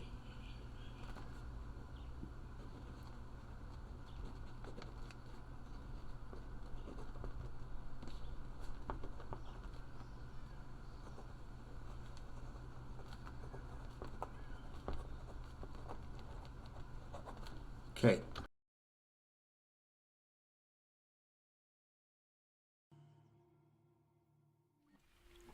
Darth Sidious looked at the spot where his would-be apprentice had stood just moments before. His left fist clenched, not from the flushed feelings of any defeat, but from the realization that his suddenly disrupted game may yet prove interesting in its own novel way. The Inquisitor had been tested, had been offered power and shown enough of it to whet his appetite. Now, all the Dark Lord needed to do was wait and see if his seedling, so carefully planted, bore fruit. Left alone among the ruins, the Witch Lord of the Galactic Republic, the secret Dark Master of the Jedi Order, saw that he was still not truly alone.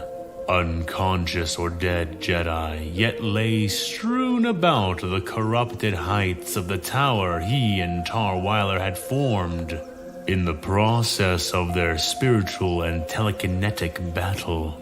Most notably of all, Ayla Secura, now passed from the waking world, yet lived, and Sidious knew she had seen him.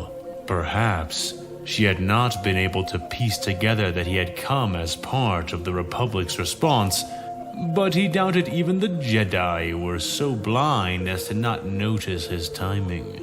He briefly considered slaying her, here and now, and quickly, before he departed. None would question it. All would lay it at the feet of Tarweiler and the Imperium. Yet he stayed his hand, absorbing the scene fully. A crooked smile slid over his face, seeing that he had planted 2 seedlings here, not one. If the Ayla Secura might turn? Oh my gosh. Jedi threatened his plans, he had ample ways of dealing with her. And if she sprouted and grew the dark fruit he had planted, then she would be worth the risk many times over. Sidious was not the greatest tactician in the galaxy, but he was the greatest planner and schemer the stars had ever seen. And already he could sense what role her careful placement might fulfill in the future. And so, standing amidst the debris of a battle interrupted, the Sith Lord resolved to take no more lives. New moves awaited, and his galactic game of Dejeric was far from over, even as the opening gambits met their conclusions. But there were still 1 or 2 more moves to play out. This Sidious felt with no uncertainty, his eyes arcing up towards a ship in the far distant sky, so distant as it drifted in orbit that it could not be plainly seen at all. There, in the void, invisible, but so close, darkness was spreading, was taking root, and it was not just there either.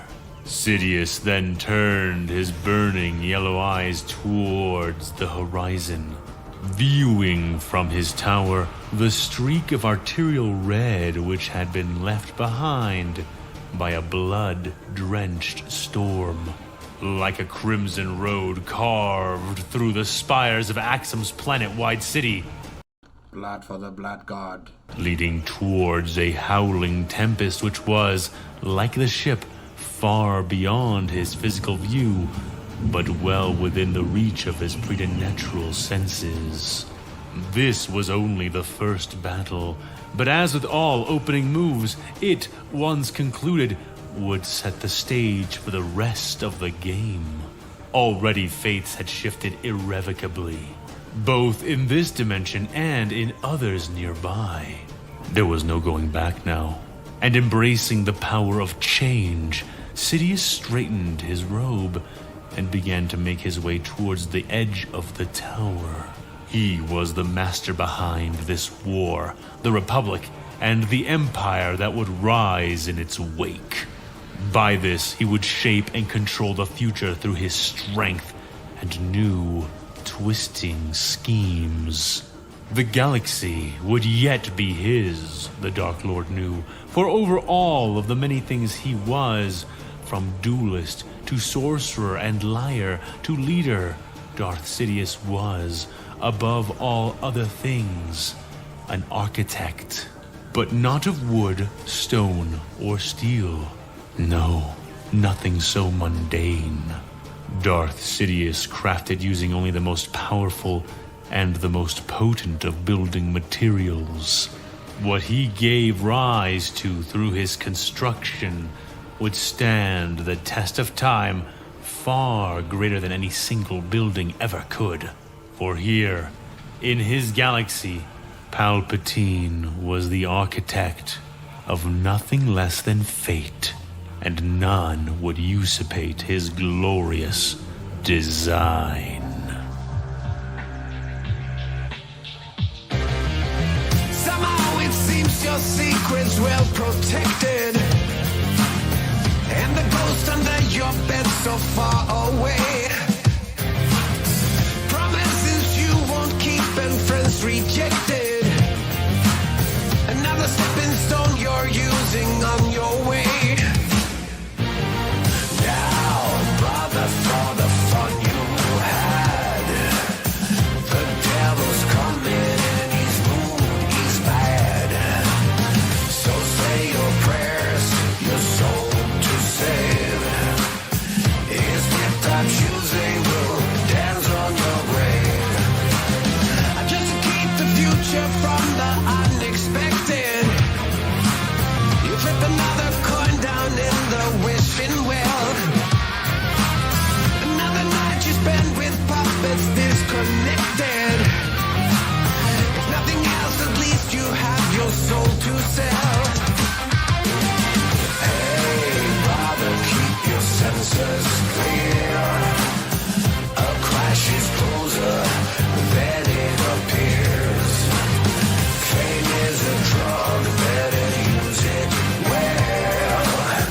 You look for heaven, but end up in hell. Let me tell you about a man I know, deep in the jungle of New Mexico.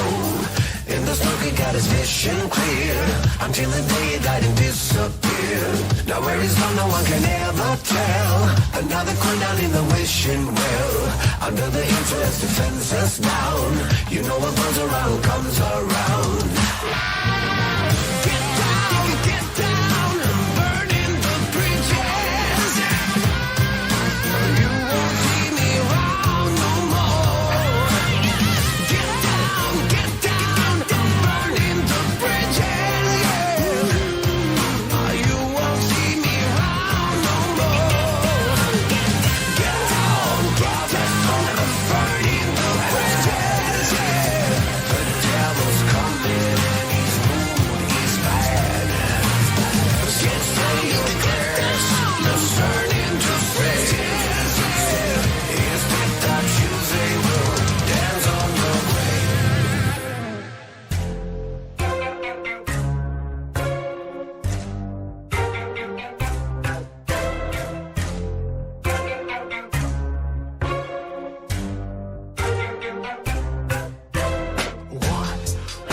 doesn't always cut it too.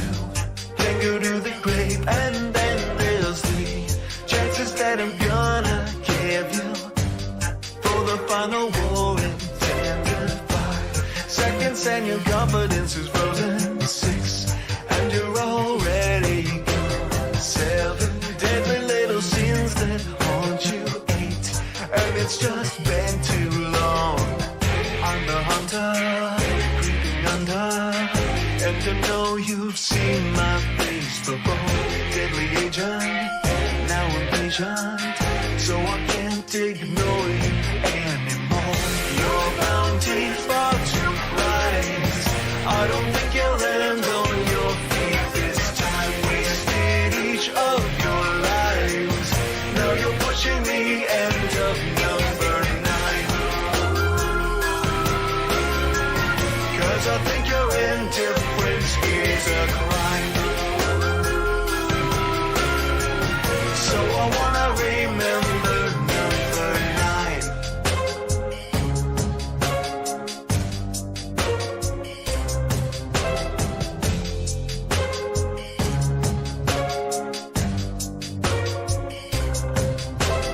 One slides into shattered ego. 2 ready to escape the dark. 3 trilogies of haunting. What for?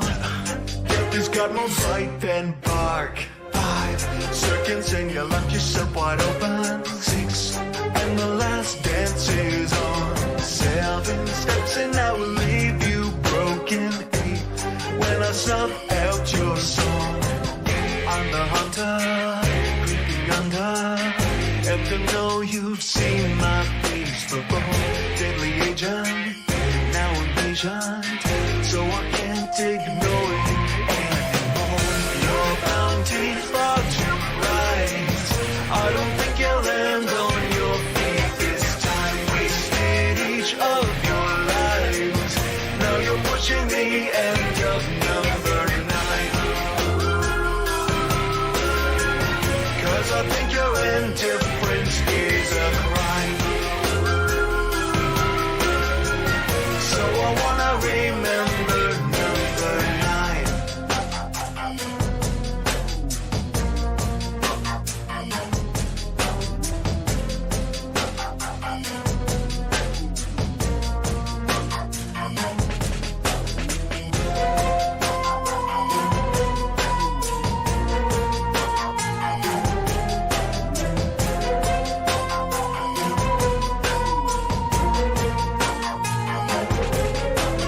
Cold steel, waiting in darkness for the last meal.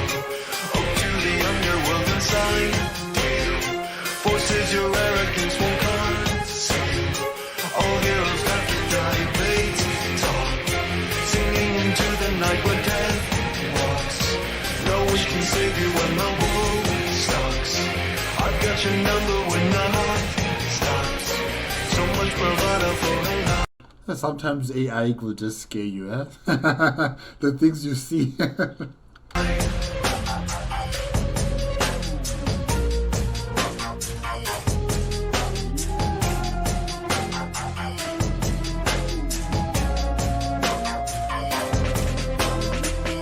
Your bounty's far too rise. I don't think you'll land on your feet this time. Wasted each of your lives. Now you're Is that Hackate? I think this is Hackate. pushing the end of number 9. 'Cause I think your indifference is a crime. So I wanna remember number 9.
Oh no, is there something wrong with the video? Or is this where it ends?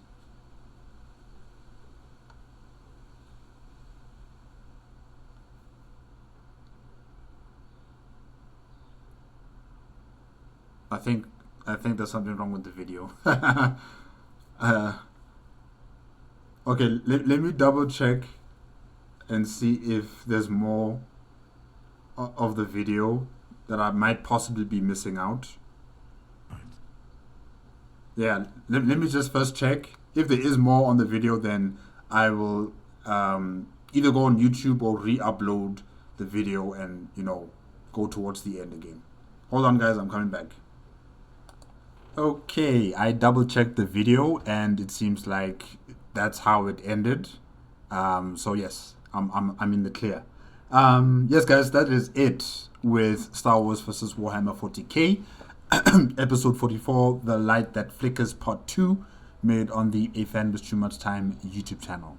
Yes, wow, 2 hours 30 minutes went by pretty quick, especially with the battle between Lord Inquisitor Tarweiler and Lord Sidious. Yeah, you know, we started with that fight in the beginning of the video, and we ended off with it, you know, with the video as well. So yeah, it was good. It was really, really good. Clearly, Tarweiler does have the power. He just doesn't have the mastery over the power. He doesn't understand it completely in totality like Lord Sidious. And that's how Lord Sidious will always have an upper hand on Tarweiler. Because I think he can overpower Lord Sidious if he has the wisdom to control the warp, like how Lord Sidious can do it. I think he can overpower him, but he just doesn't have that mastery over it like Lord Sidious. And yeah, the incantations and spells, what is it called here? Doommark? Incantations and spells that Lord Sidious is, you know, spouting out. Yeah, really, it's terrifying. It's amazing. It's interesting. It's things that we just never got to experience or witness much in the Star Wars franchise. So yeah, thank you to AFanWithTooMuchTime for expanding on something like this. You know, the sorcery behind Star Wars, really, it has to be more. It has to get more exposure. And I think you did a good job here by exposing us to these possibilities when it comes to Star Wars. So yes, thank you very much for that. That was really entertaining and interesting to see how Lord Sidious would manipulate the Force to his will and use it the way he sees fit. Compared to Tarweiler, also very impressive, but it was all over the place and it wasn't really focused like Lord Sidious. So yeah, that's something that he has to train. He needs more training on how to control the warp, like Lord Sidious. And then we had, I think it was, yes. Oh yes, I forgot. Ayla Secura. I wish she ran away the moment they started to fight. I wish she ran away, but you know, she was exhausted and she was witnessing this fight and she passed out. So I don't know. And now there's a potential that she might actually delve into the dark side of the Force, which is also a concerning situation, because now we have Master Windu, who is also teetering on that dark side path, and now Ayla Secura is also, you know, having those thoughts. She's having those thoughts, I think, or maybe they're going to develop over time, you know. So that's a bit concerning. And then we have Omega and the Oracle squad. They are under threat. I think there is an assassin aboard their vessel, maybe an entire boarding crew that are aboard their vessel, and they're killing everybody. And eventually they're going to find Omega and the team. So I hope they can fight.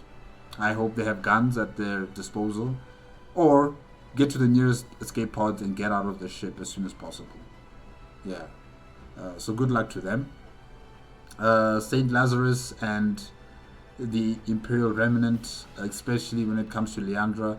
Like really, Leandra and the Saint, the way they argue, it's so funny.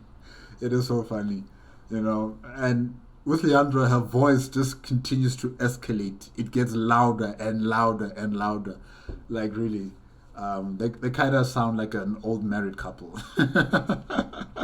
You know. And it's good that, you know, Saint Lazarus is going to give this a chance in terms of hearing out Farnes and not really trusting Farnes, but, you know, giving him the benefit of the doubt and, you know, allowing him to be investigated by other branches of the Imperium. And hopefully Farnes is fine. The Magos Aurora Sigmas didn't really explain how he is doing, but I think he's fine. I don't think he's been killed or, you know, his body being irreparably destroyed and him turning into a servitor or something. I don't think they will take it that far. I hope. And then we also had Captain Fordo and Oppo Rancisis. The Tempered Hands plan was very elaborate. You know, for them to take the dead bodies of clones and put them in armored suits and have them fight, and then have the clones and the Jedi think that they were fighting against the Astartes this whole time, when in actual fact it was not them. All in the effort to draw all of these clones and everybody else who's fighting into this one building, and then the multi-charges would be set to explode and everybody in there would die. It was a very elaborate plan, but executed with the efficiency that you would expect from a Space Marine chapter. So yeah, they did good. It's just that the plan was very elaborate. Hopefully Oppo Rancisis as well as Fordo will be able to survive through this situation and fight another day. And they've learned from this experience. They have learned from this experience. And then we also went back to the fight between the Sith Lord and the Lord Inquisitor. Amazing fight, different techniques, different ways of trying to subdue their enemies. The fact that Lord Sidious can create shadow clones, that was amazing. He also has the ability to enter into your shadow and hide within your shadow. That's crazy. And then of course you had Tawila also transforming into some sort of four-armed serpent. You know, that was also unique. I don't think I've seen anything like that in Warhammer 40K.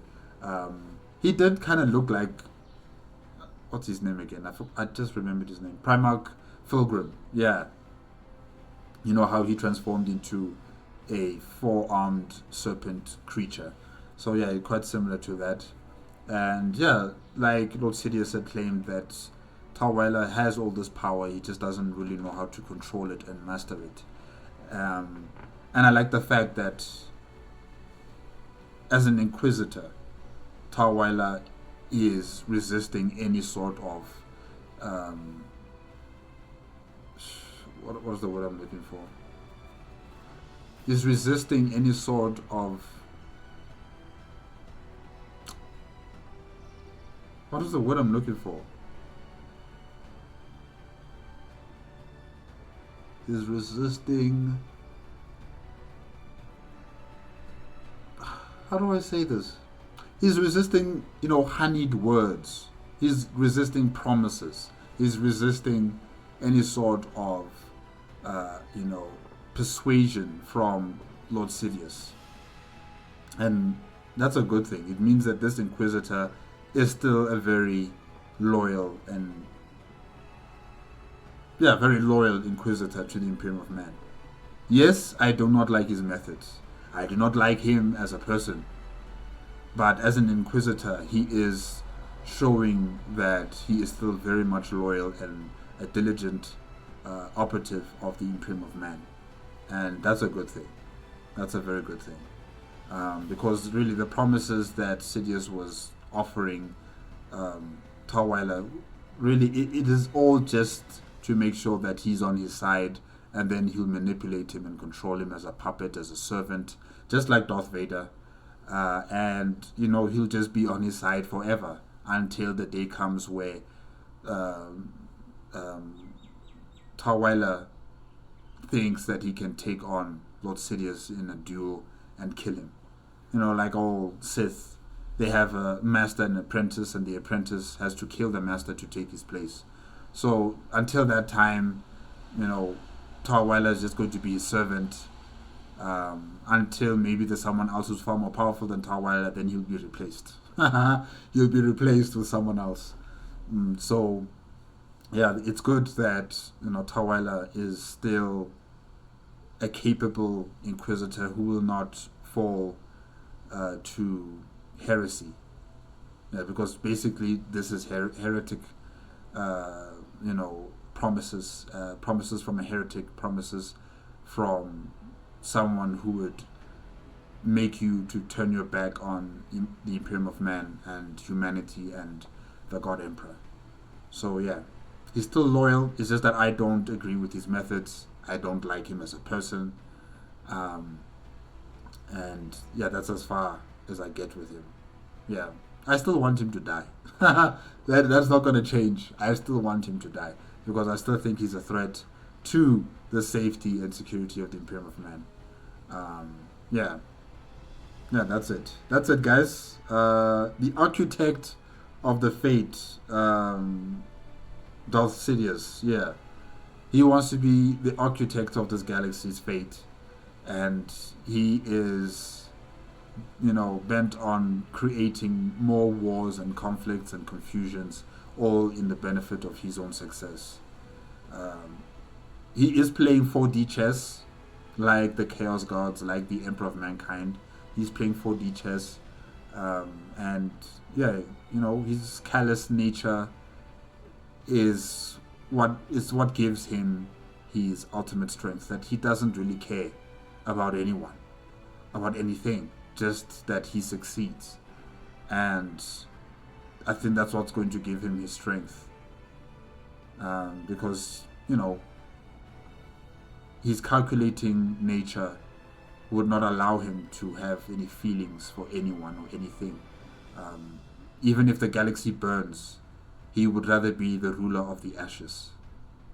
Yeah, that's how callous he is. So yeah, we'll just have to wait and see what's his next plan of attack or misdirection or confusion or manipulation of these two factions, whether it's the Galactic Republic or the Imperium of Man. We'll just have to wait. Alright guys, that's it. Remember, if you want to check out the original video as well as AFanWithTooMuchTime's YouTube channel, the links are going to be in the description below. If you like my reaction, give it a like, comment, and subscribe to my channel. Click on the notification bell if you want to be up to date with my latest videos. And I'll hopefully see you guys next week. Okay? Bye-bye.